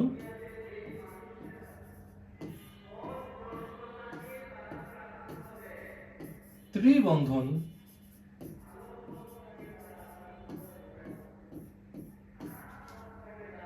সম্ভব। অর্থাৎ কার্বন এমন একটা মৌল যার মধ্যে একক বন্ধন সম্ভব, দ্বিবন্ধন সম্ভব, ত্রিবন্ধন সম্ভব। একক বন্ধন সম্ভব, দ্বিবন্ধন সম্ভব, ত্রিবন্ধন, 3টা বন্ধনই সম্ভব। কার মধ্যে? কার্বনের মধ্যে। তার মানে কার্বন একটা স্পেশাল মৌল, ওর মধ্যে ক্যাটানেশন সম্ভব। ওর 4টা কি আছে, সমযোজী বন্ধন করা সম্ভব। ওর মধ্যে আবার কি 3টা বন্ধনই সম্ভব, একক বন্ধন, দ্বিবন্ধন, ত্রিবন্ধন, 3টা বন্ধনই কি সম্ভব। ঠিক আছে? কথা হচ্ছে একক বন্ধন কি, দ্বিবন্ধন কি, ত্রিবন্ধন কি, এই বিষয়টা তো বুঝবা না। হ্যাঁ, এই বিষয়টা তোমার বুঝেই। দেখো প্রথমে আমরা বুঝি একক বন্ধন। একক বন্ধন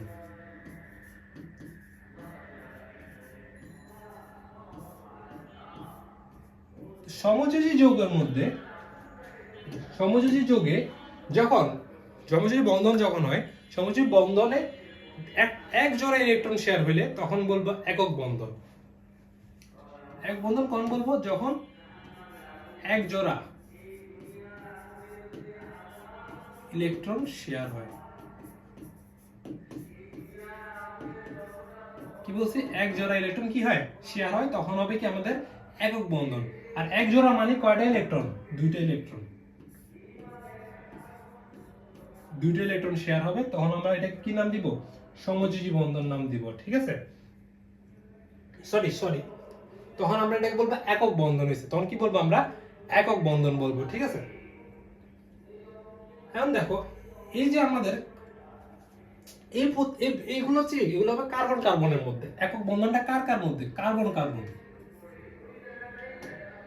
কার্বন কার্বন একক বন্ধন, কার্বন কার্বন দ্বিবন্ধন, মানে ইন্টার কার্বন, কার্বনের মধ্যে কার্বনের সাথে কার্বনের, কার্বন কার্বন ত্রিবন্ধন। এই জিনিসটা কিন্তু ইম্পর্টেন্ট, এটা মিস করে গেছি, এটা একটু সরি, এটা একটু খেয়াল রাখবো। হ্যাঁ, একক বন্ধনটা কিন্তু কার্বন কার্বনের, দ্বিবন্ধনটাও কার্বন কার্বন, ত্রিবন্ধনটা কিসের, কার্বন কার্বন। তাহলে কার্বন কার্বন একক বন্ধন বিদ্যমান যখন আমরা এক জোড়া ইলেকট্রন শেয়ার হবে, ঠিক আছে। এখন চিন্তা করো, আমি যদি দুইটা কার্বন নিই,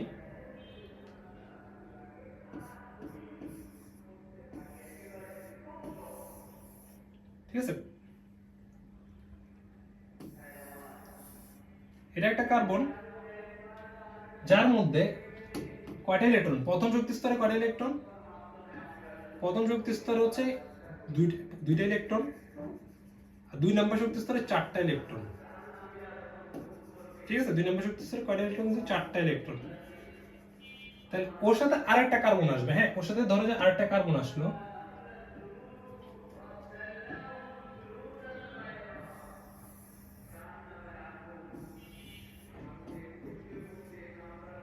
এটা একটা কার্বন, এটা একটা কার্বন, ঠিক আছে। এখন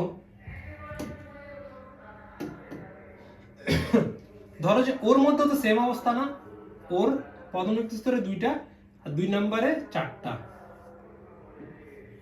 ঠিক আছে।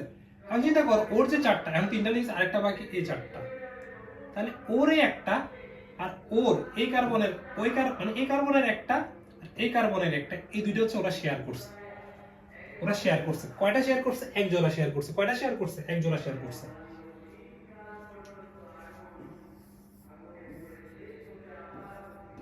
এক জোড়া শেয়ার করছে, ঠিক আছে, এক জোড়া শেয়ার করছে। হ্যাঁ, এই কার্বনের একটা, এই কার্বনের একটা, দুইজন মিলে একটা একটা করে এক জোড়া শেয়ার করছে, ঠিক আছে। আর এই প্রত্যেকটা কার্বনের বাকি ইলেকট্রন গুলো আছে না, সিঙ্গেল সিঙ্গেল প্রত্যেকটা একটা একটা হাইড্রোজেনের সাথে যুক্ত হয়ে গেছে। কার সাথে যুক্ত হয়ে গেছে, একটা একটা হাইড্রোজেনের সাথে যুক্ত হয়ে গেছে। হাইড্রোজেন তো ওর একটা দিবে, হাইড্রোজেন অলওয়েজ ওর একটা দিয়ে শেয়ার করবে, হাইড্রোজেন ওর একটা ইলেকট্রন অলওয়েজ শেয়ার করবে।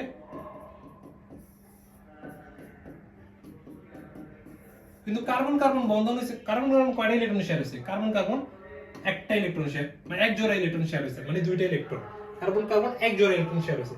আর চিন্তা করো, কার্বন কার্বন মানে কার্বন কয়টা, দুইটা, হাইড্রোজেন কয়টা, 1 2 3 4 5 6, ঠিক আছে। তাহলে C2H6, C2H6 এটাকে বলা হয় ইথেন। আমরা এগুলো নিয়ে পরে জানবো, আপাতত বলার জন্য বললাম, এটা নিয়ে পরে এখানে ইথেন কেন হয়েছে, কেন নাম এটা কি মানে পরে জানবো।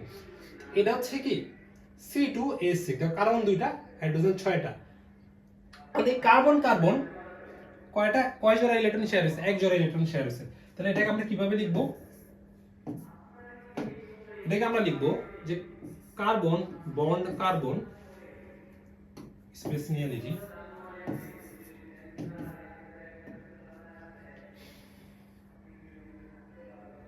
এখানেই লিখি, সমস্যা নেই।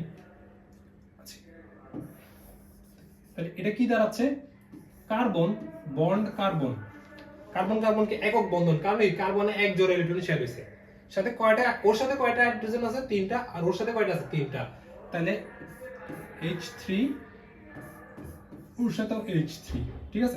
এটা হচ্ছে আমাদের ইথেন, যেটাকে আমরা C2H6 ও বলতে পারি, ঠিক আছে। তো কার্বন কার্বন কি একক বন্ধন। এখন আমরা পড়বো কার্বন কার্বন দ্বিবন্ধন কিভাবে হয়, কার্বন কার্বন কি বন্ধন, দ্বিবন্ধন কিভাবে হয়।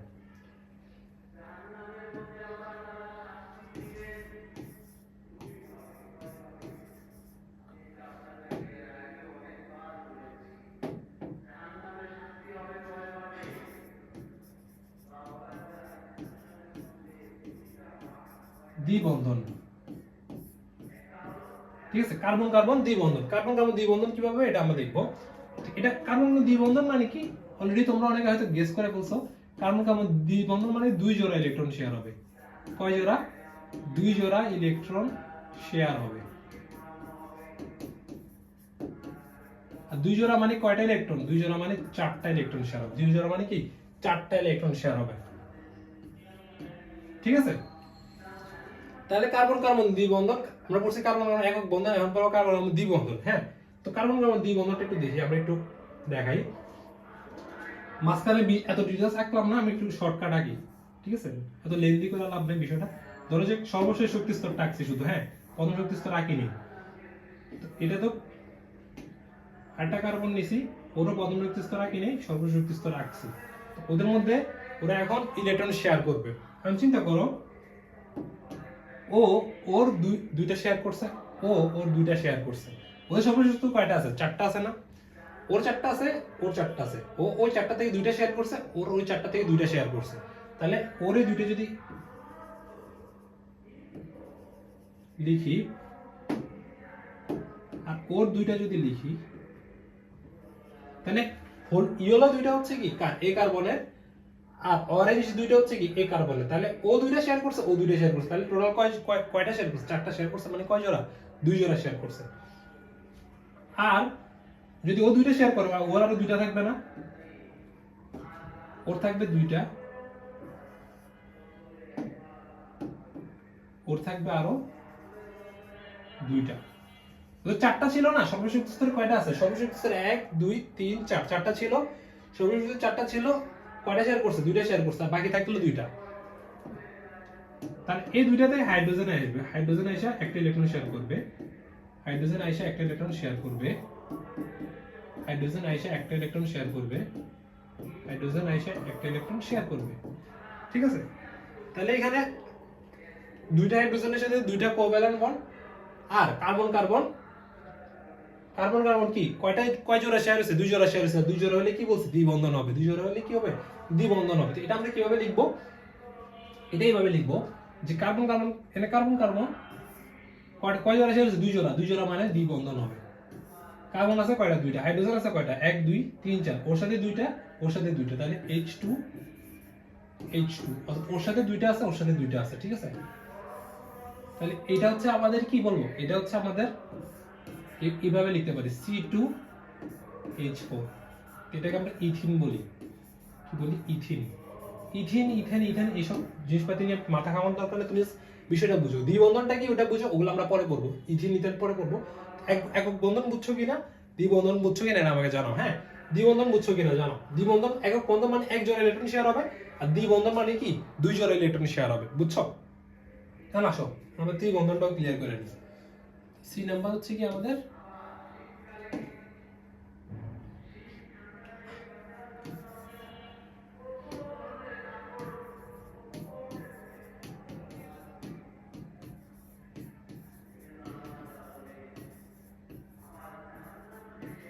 Carbon carbon ত্রিবন্ধন। ঠিক আছে, কার্বন কার্বন ত্রিবন্ধনটা কি? কার্বন কার্বন ত্রিবন্ধন মানে হচ্ছে আমাদের, দেখি কিভাবে লিখতে পারি। এইভাবে তিনটা বন্ধন থাকবে। হ্যাঁ, কার্বন ট্রিপল বন্ড কার্বন এইভাবে থাকবে। এটাকে বলবো, এটা মানে হচ্ছে আমাদের কয় জোড়া ইলেকট্রন শেয়ার হবে? এটা মানে হচ্ছে তিন জোড়া। দুইটা কার্বনের মধ্যে কয় জোড়া ইলেকট্রন শেয়ার হবে? তিন জোড়া ইলেকট্রন শেয়ার হবে। তিন জোড়া ইলেকট্রন মানে কি? তিন জোড়া ইলেকট্রন মানে কয়টা ইলেকট্রন? 6টা ইলেকট্রন। ঠিক আছে, ফার্স্ট আঁকায় দেখায়। এটা একটা কার্বন, এটা একটা কার্বন, দুইটা কার্বন। দুইটা কার্বনের মধ্যে কয় জোড়া ইলেকট্রন শেয়ার হবে?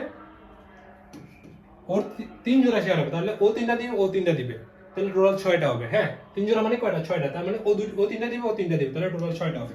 তাহলে ও তিনটা দিল,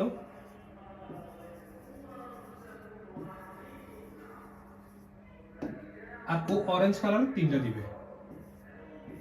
তাহলে ও তিনটা দিছে, ও তিনটা দিছে, টোটাল তিন জোড়া শেয়ার হয়েছে। আর কার্বনের সর্বশেষ শক্তি স্তর কয়টা থাকে? 4টা থাকে।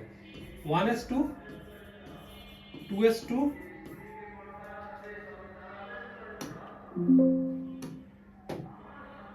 2p2। তাহলে সর্বশেষ শক্তি স্তরে কয়টা আছে? 4টা ইলেকট্রন আছে। তো তিনটা দিয়েছে ওকে শেয়ার করার জন্য, ও তিনটা দিয়েছে, তাহলে ওদের আর কয়টা থাকে? ওদের আর একটা থাকে, ওর থাকে একটা, ওর থাকে একটা। এই একটা কি হবে? এই একটা হাইড্রোজেন এসে শেয়ার করবে, এই একটা হাইড্রোজেন এসে শেয়ার করবে। তাহলে হাইড্রোজেন ওর একটা দিয়ে শেয়ার করবে, ওই হাইড্রোজেন ওর একটা দিয়ে শেয়ার করবে। তাহলে কার্বন কার্বন কয়টা ইলেকট্রন শেয়ার আছে? 6টা ইলেকট্রন। 6টা ইলেকট্রন মানে কয় জোড়া? 3 জোড়া।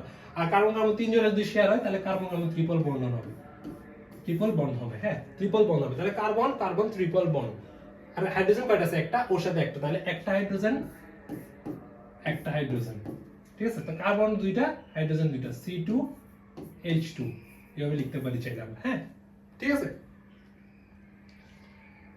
বুঝতে পারছো? আই গেস বুঝতে পারছো। হ্যাঁ, এটা হচ্ছে কার্বন কার্বন ট্রিপল বন্ড, এটা হচ্ছে কার্বন একক বন্ধন, এটা হচ্ছে দ্বি বন্ধন। হ্যাঁ, single bond, double bond, triple bond. Single বন্ডে কি হয়? সিঙ্গেল বন্ডে হচ্ছে এক জোড়া ইলেকট্রন শেয়ার হয়। ডাবল বন্ডে কি হয়? ডাবল বন্ডে দুই জোড়া শেয়ার হয়। আর ট্রিপল বন্ডে কয় জোড়া শেয়ার? ট্রিপল বন্ডে 3 জোড়া শেয়ার হয়। ঠিক আছে, আশা করি বুঝতে পারছো। এরপর আসো, আমরা তখন দেখলাম যে হাইড্রোকার্বন থেকে কি করছিলাম, আমরা কোথায় ছিলাম? হাইড্রোকার্বন ছিলাম। হাইড্রোকার্বন থেকে জানলাম যে অর্গানিক কেন স্পেশাল, কেন স্পেশাল অর্গানিকই পড়া লাগবে। এখান থেকে জানলাম যে কার্বনের কেন নেই। কার্বন কেন স্পেশাল তা জানলাম যে কার্বনের ক্যাটাইনেশন ধর্ম আছে। কার্বন 4টা ইলেকট্রন, 4টা সমযোজী বন্ধন করতে পারে।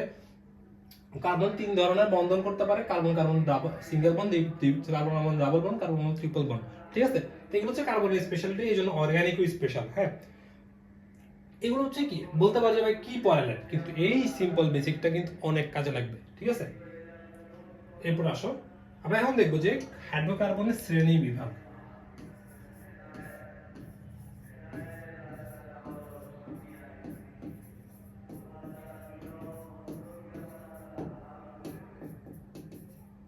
শ্রেণী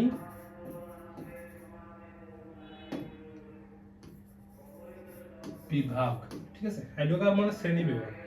আমরা ধাপে ধাপে স্টেপ বাই স্টেপ ভাই এই শ্রেণী বিভাগটা জানবো। আমরা যে আজকে সব শেষ করে ফেলবো যে শ্রেণী বিভাগটা, এমন না, শ্রেণী বিভাগটা আমাদের ফুল জার্নিতে লাগবে। হ্যাঁ, তো প্রথমে হাইড্রোকার্বনকে দুইটা ভাগে ভাগ করা যায়। একটা হচ্ছে অ্যালিফ্যাটিক, অ্যালিফ্যাটিক, একটা হচ্ছে অ্যারোমেটিক।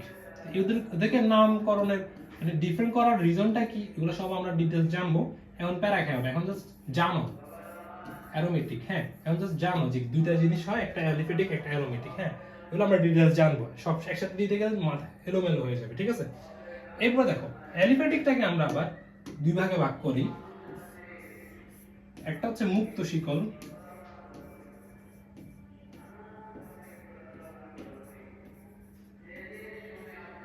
একটা হচ্ছে বদ্ধ শিকল।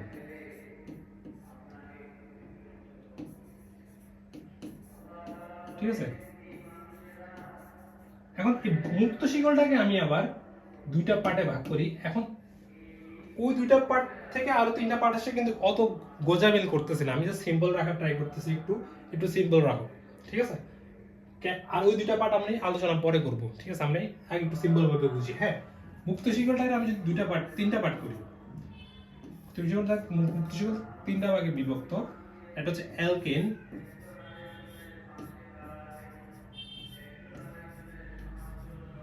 এটা হচ্ছে অ্যালকিন,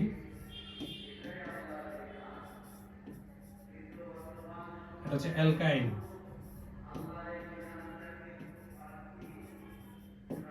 অ্যালকেন, অ্যালকিন, অ্যালকাইন 3টা ভাগে ভাগ করছে। ঠিক আছে, তো আমাদের যে মেইন টার্গেট, আমাদের যে মেইন কালপ্রিট বলতে পারো, যে মেইন আমাদের কি মেইন ক্যারেক্টার হচ্ছে এই তিনজনই, অ্যালকেন, অ্যালকিন, অ্যালকাইন।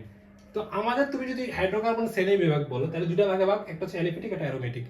আর অ্যালিফ্যাটিকটারে তুমি এই মুক্ত শিকল, বদ্ধ শিকল এগুলাতে মানে এগুলাতে কনফিউজ না হয় ডাইরেক্ট বলতে পারো যে অ্যালিফ্যাটিকটা 3টা ভাগে ভাগ, তো একটা হচ্ছে অ্যালকেন, অ্যালকিন, অ্যালকাইন। কারণ এগুলো হচ্ছে ডিটেইলস, আমরা যখন এটা আলোচনা করবো তখন অটোমেটিক ওরা ডিভাইড হয়ে যাবে মুক্ত শিকল, বদ্ধ শিকলে। ঠিক আছে, যখন আমরা অ্যালকেন, অ্যালকিন, অ্যালকাইন নিয়ে ডিটেইলস আলোচনা করব, তখন তারা অটোমেটিকলি মুক্ত শিকল আর বদ্ধ শিকলে আলাদা হয়ে যায়। ঠিক আছে, তো মেইনলি এত কনফিউজ হওয়ার কিছু না, জানবো যে হাইড্রোকার্বন দুইটা ভাগে ভাগ করে, একটা অ্যালিফ্যাটিক, একটা অ্যারোমেটিক। অ্যালিফেটিকের আন্ডারে আছে কি আমাদের মুক্তশিকল বদ্ধশিকল, আর মুক্তশিকলের আন্ডারে আছে কি অ্যালকেন অ্যালকিন অ্যালকাইন। ঠিক আছে, আর ডাইরেক্ট এটা আমরা মাথা রাখতে পারো যে অ্যালিফেটিকের আন্ডারে অ্যালকেন অ্যালকিন অ্যালকাইন। এই মুক্তশিকল বদ্ধশিকল বিষয়টা মাথা রাখার দরকার নেই, এটা মুখস্থ করার দরকার নেই, জাস্ট মাথায় রাখো, জাস্ট মানে নরমালি মেমোরাইজ করার মানে এমন দরকার নেই যে আচ্ছা এটা মুখস্থ করতে হবে এমন, জাস্ট এটা মাথায় রাখো যে হাইড্রোকার্বনের আন্ডারে দুইটা আছে অ্যালিফেটিক অ্যারোমেটিক, অ্যালিফেটিকের আন্ডারে অ্যালকেন অ্যালকিন অ্যালকাইন আছে। ঠিক আছে, এখন কথা হচ্ছে এটাকে অ্যালিফেটিক নাম দিয়েছে কেন? এই অ্যালিফেটিক নামটা হচ্ছে কি, অ্যালিফেটিকের নাম হচ্ছে চর্বিজাত। অ্যালিফেটিক মানে হচ্ছে চর্বিজাত। তো চর্বি থেকে আমরা যেসব জৈব যৌগগুলা মানে যেসব হাইড্রোকার্বন গুলা পাই, অর্থাৎ সুতরাং চর্বিজাত মানে কি, চর্বি থেকে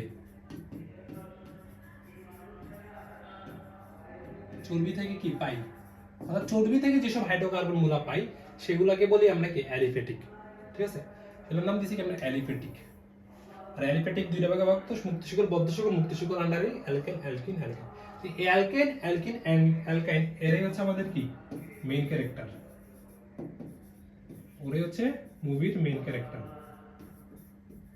ওদেরকে নিয়ে আমরা এখন আলোচনা করব। হ্যাঁ, তো একটা ছোট ইনিশিয়াল আলোচনা করে আজকে শেষ করে দিব, ডিটেইলস আলোচনা, কারণ এগুলোর আলোচনা অনেক ডিটেইলস করা লাগবে। আমি জাস্ট ছোট তোমাদেরকে একটা আইডিয়া দিব যে অ্যালকেন অ্যালকিন অ্যালকাইনকে কিভাবে আমরা আলাদা করব। ঠিক আছে, তো প্রথমে আসতেছে অ্যালকিন,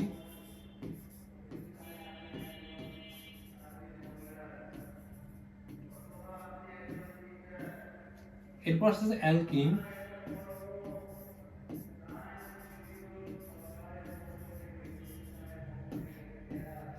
এরপর আসতেছে অ্যালকাইন।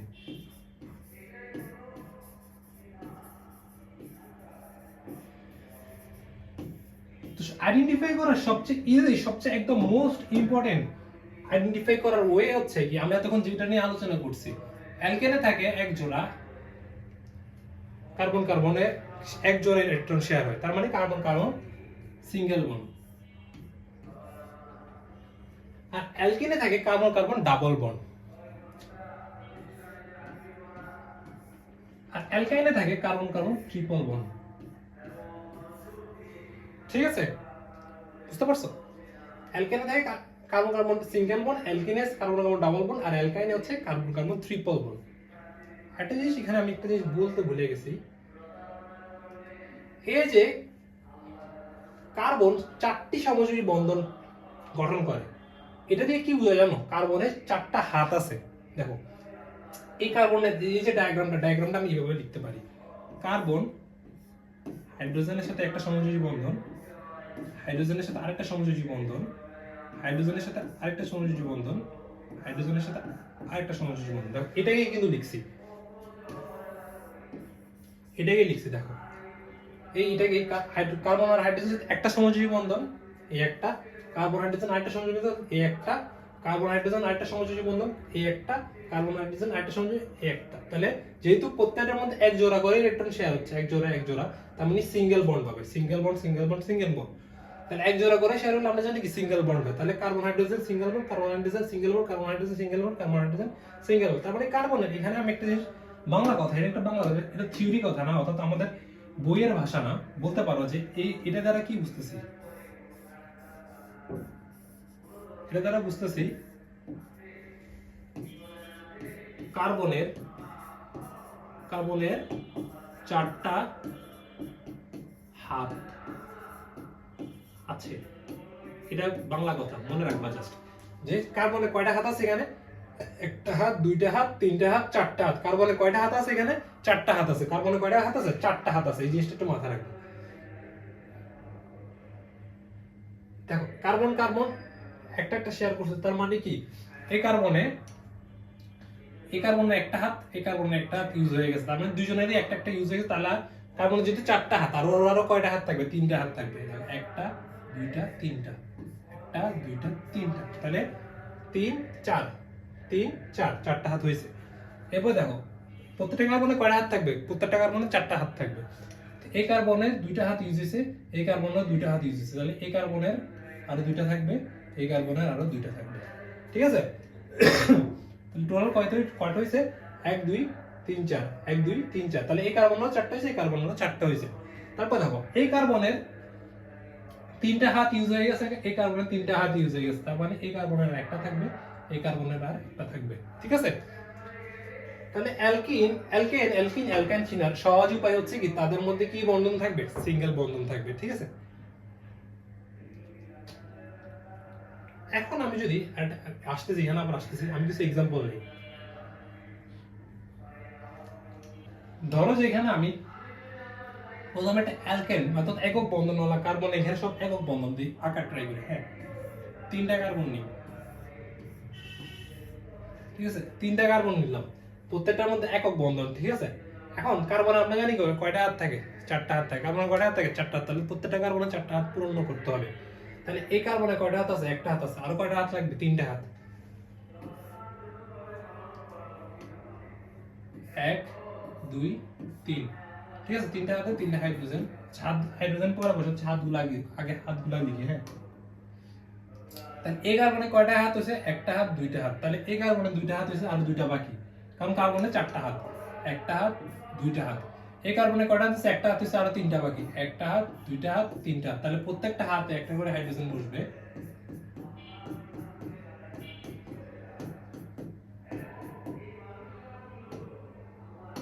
প্রত্যেকটা হাতে একটা করে হাইড্রোজেন বসবে। তাহলে কি হয়, দেখো তিনটা কার্বন, এক, দুই, তিন। কয়টা কার্বন, এক, দুই, তিন, তিনটা কার্বন। আর হাইড্রোজেন কয়টা হয়েছে, এক, দুই, তিন, চার, পাঁচ, ছয়, সাত, আট। আটটা হাইড্রোজেন হয়েছে। তাহলে C3H8। ঠিক আছে, অর এটাকে কিভাবে লিখতে পারি, অর লিখতে পারি কার্বন, এই কার্বনের সাথে কয়টা হাইড্রোজেন, তিনটা হাইড্রোজেন। CH3 বন্ড, তুমি যদি এইভাবে লিখতে পারো CH3 বন্ড CH2। এই কার্বনের সাথে কয়টা, দুইটা। এই কার্বনের সাথে কয়টা, তিনটা, বন্ড CH3। ঠিক আছে, আমি চাইলে এইভাবে লিখতে পারি। ঠিক আছে, CH3 bond CH2 bond CH3। ঠিক আছে, এখন দেখো, এখন তোমার মনে হতে পারে এই বন্ডটা হাইড্রোজেনের সাথে কার্বনের না, এই বন্ধনটা কিন্তু কার্বনের সাথে কার্বনের। এই বন্ধনটা শুধু এই কার্বনের সাথে এই কার্বনের। এই জিনিসটা একটু খেয়াল রাখবা, এই বন্ধনটা কিন্তু কখনো হাইড্রোজেনের সাথে না, এই বন্ধনটা কার্বনের সাথে কার্বনের। এই বন্ধনটা কার্বনের সাথে, যে আমি হাইফেনটা দিচ্ছি এটা কিন্তু কার্বনের সাথে কার্বন, হাইড্রোজেনের সাথে না কখনো। হ্যাঁ, হাইড্রোজেনের সাথে যে বন্ধন এটা আমরা এখানে দেখাইনি, সাথে লিখে ফেলছি। ঠিক আছে, বা এটাকে তুমি এভাবে লিখতে পারো, বা H3C bond CH2 H3C। তাহলে এইভাবে লিখলে তুমি বুঝছো যে কার্বন কার্বন। আবার এখানে দেখো হাইড্রোজেনটা কিন্তু কি হয়ে গেছে, হাইড্রোজেন কার্বন মনে হচ্ছে, কিন্তু না, এই কার্বন, এই বন্ধনটা সবসময় কি হবে, কার্বন কার্বন। বুঝবে, এই একটা হাইড্রোজেন থাকবে, তার মানে এটা হচ্ছে সবসময় কার্বন কার্বন। এটা সবসময় কি, কার্বন কার্বন। আমরা সমান এখানে দিলে হচ্ছে কার্বন কার্বন। এটাকে আমরা এভাবে লিখতে পারি। এভাবে লিখলে আমরা হাইড্রোজেনের হাইড্রোজেন যেগুলো কিন্তু আমরা এখানে লিখছি, হাইড্রোজেনের সাথে যে বন্ধনগুলো এগুলো আমরা এখানে শো করছি, কিন্তু এখানে কিন্তু আমরা শুধু কার্বনের গুলো শো করছি। এখানে কিন্তু হাইড্রোজেন কার্বন গুলা শো করিনি, এখানে শুধু কার্বন কার্বন গুলো শো করছি। তাহলে মাথায় রাখবা, এখানে কি করছি আমরা, কার্বন কার্বন বন্ধন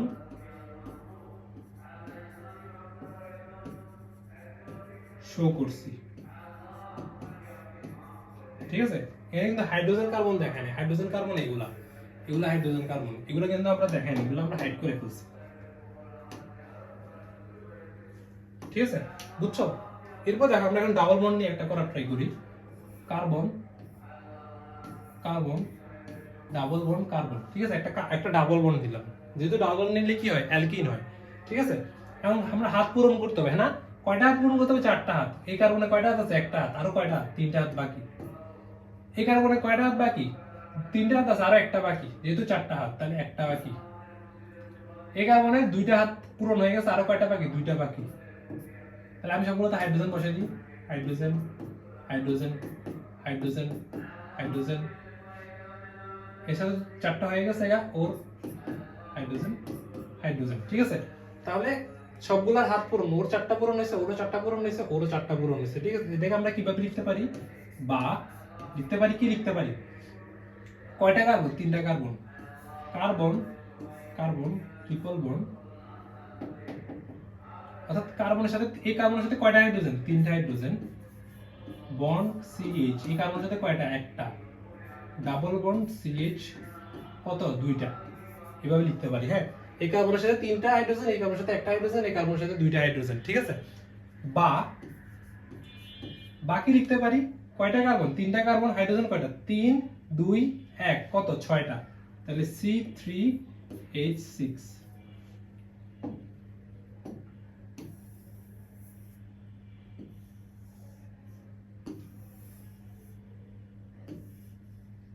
তুচ্ছ হয়ে গেছে। ঠিক আছে, তো এটা হচ্ছে কি আমাদের, এটার নাম কি? এটার নাম ছিল হচ্ছে আমাদের প্রোপেন। এটা হচ্ছে প্রোপেন। নাম কেন প্রোপেন এগুলো আমরা পরে বলবো। হ্যাঁ, আর এটা হচ্ছে প্রোপিন। প্রোপিন অর্থাৎ এটা হচ্ছে আমাদের অ্যালকিন, আর ওটা হচ্ছে আমাদের কি? অ্যালকেন। এটা হচ্ছে আমাদের অ্যালকেন,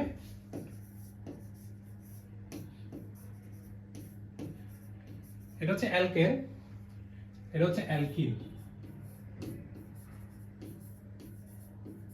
এখন আমরা তিনটা বন্ডেরটাও দেখে ফেলি। চলো তিনটা বন্ডেরটাও দেখে ফেলি।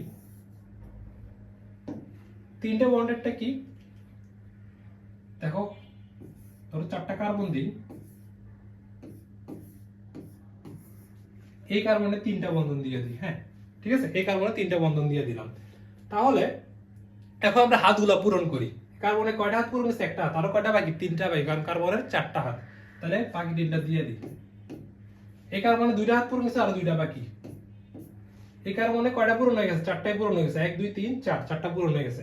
আর এই কার্বনে 3টা পূরণ হয়েছে, আর একটা বাকি, একটা দিয়ে দিই। তাহলে সবগুলা হাতে কে বসবে? হাইড্রোজেন বসবে।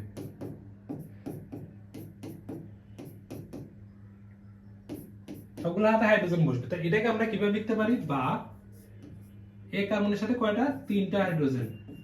এই কার্বনের সাথে কয়টা? 2টা হাইড্রোজেন। এই কার্বনের সাথে কয়টা? হাইড্রোজেন নাই। ট্রিপল বন্ড হাইড্রোজেন, এই কার্বনের সাথে একটা হাইড্রোজেন। তাহলে দেখো এভাবেও লিখতে পারি। বা এটা হচ্ছে ওর গাঠনিক সংকেত। হ্যাঁ, আর এখন যেটা লিখবো এটা হচ্ছে আণবিক সংকেত। আণবিক সংকেত কত? সি, কয়টা কার্বন? 1 2 3 4, 4টা কার্বন। C4, কয়টা হাইড্রোজেন? 3 2 5 6, 6টা হাইড্রোজেন। H6।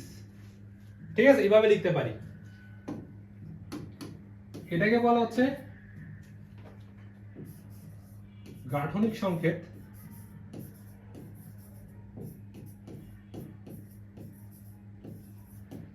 এটা হচ্ছে আণবিক সংকেত।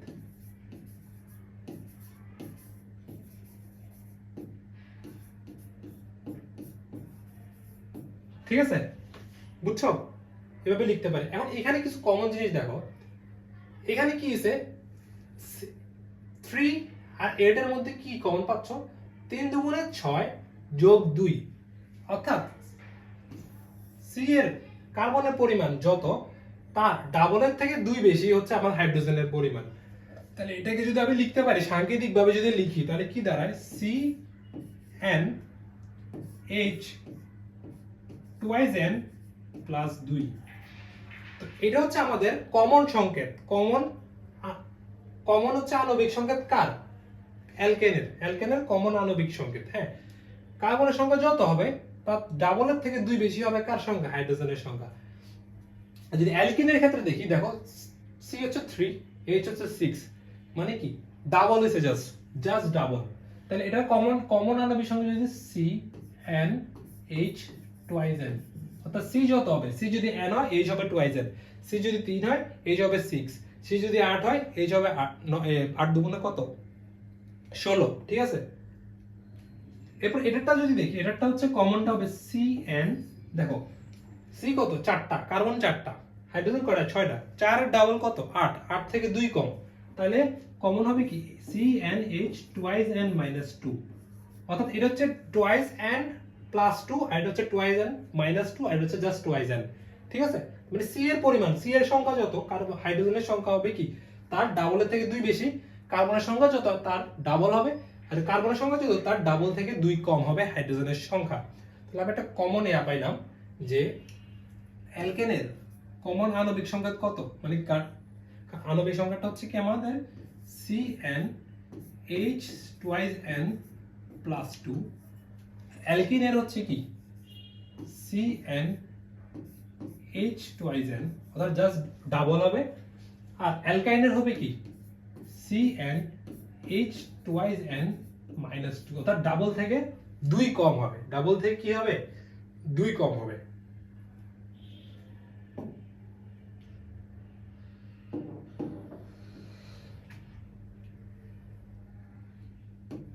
তাহলে আমি একটু বাংলা লিখে দিই এখান থেকে কি মিন করতেছে। এখান থেকে মিন করতেছে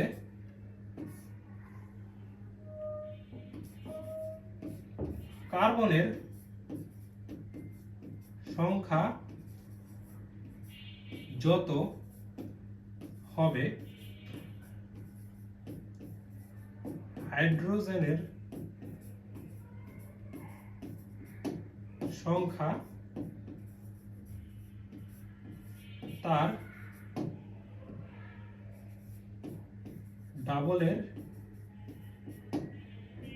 চেয়ে 2 বেশি। ঠিক আছে, কার্বনের সংখ্যা যত হবে হাইড্রোজেনের সংখ্যা হবে তার ডাবলের চেয়ে 2 বেশি। আর কার্বনের সংখ্যা যত হবে হাইড্রোজেনের সংখ্যা হবে ডাবলের চেয়ে 2 কম। ঠিক আছে, কার্বনের সংখ্যা যত হবে হাইড্রোজেনের সংখ্যা, সরি অ্যালকিনের ক্ষেত্রে হবে জাস্ট ডাবল।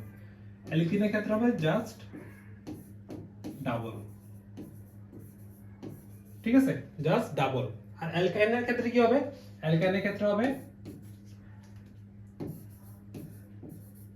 ডাবল থেকে 2 কম।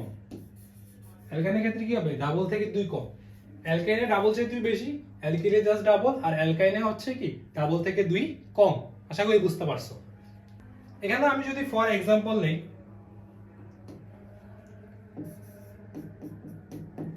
C যদি C3 হয়, H কত হবে 3 দুগুণে 6 প্লাস 2 H8।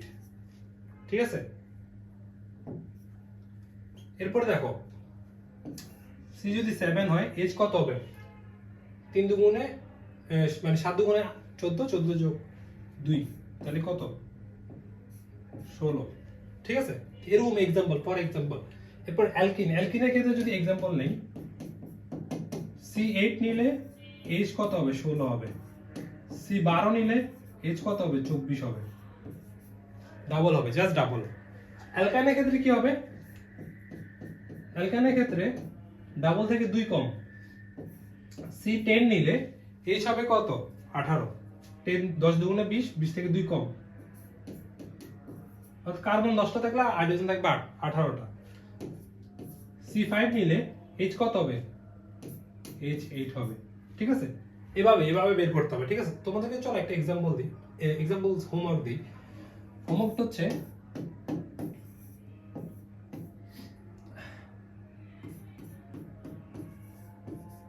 অ্যালকেন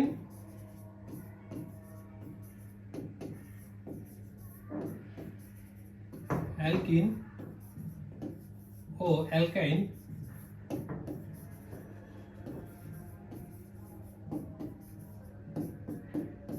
আইডেন্টিফাই করা। তোমরা আইডেন্টিফাই করবা কোনটা অ্যালকেন, কোনটা অ্যালকিন, কোনটা অ্যালকাইন। ঠিক আছে, এটা আইডেন্টিফাই করবা। কিভাবে করবা তোমরা ভালো জানো, ক্লাস করে শিখবা যে কিভাবে আমি আইডেন্টিফাই করছি। ডাবল দিয়ে, জাস্ট ডাবল দিয়ে, ডাবল থেকে 2 কম দিয়া, ডাবল থেকে 2 বেশি দিয়া। ঠিক আছে, এখন ধরো আমি এক্সাম্পল দিয়ে মানে কোনগুলা থেকে আইডেন্টিফাই করা লিখে দিচ্ছি।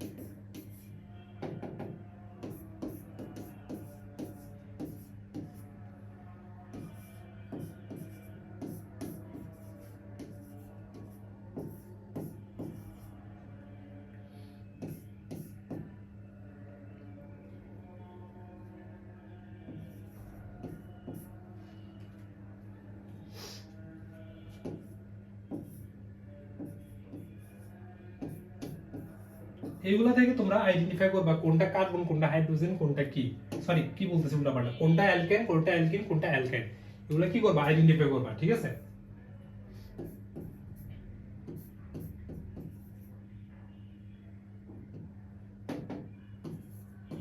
তো এগুলো তোমরা আইডেন্টিফাই করবা যে এখান থেকে অ্যালকিন কোনটা, অ্যালকেন কোনটা, অ্যালকাইন কোনটা, ঠিক আছে? তো আশা করি বুঝতে পারছো। তো আজকে আর বেশি টানবো না, আমি অনেক হাজার পেজের অনেক পারছি। তো পরে ক্লাসে আমরা আসল পড়া শুরু করব। এগুলো হচ্ছে বেসিক বিল্ড আপ ছিল, তো এগুলো পড়বা, ঠিক আছে? ক্লাসটা করবা, একটু মনোযোগ দিয়ে করবা, ধৈর্য দিয়ে করবা। বাকি পরে ক্লাস হচ্ছে আমরা কি একদম আসল পড়া শুরু করে দিব। তো চলো শেষ করি, আজকে ক্লাস শেষ করি, হ্যাঁ? পরে ক্লাসে দেখা হবে, আল্লাহ হাফেজ।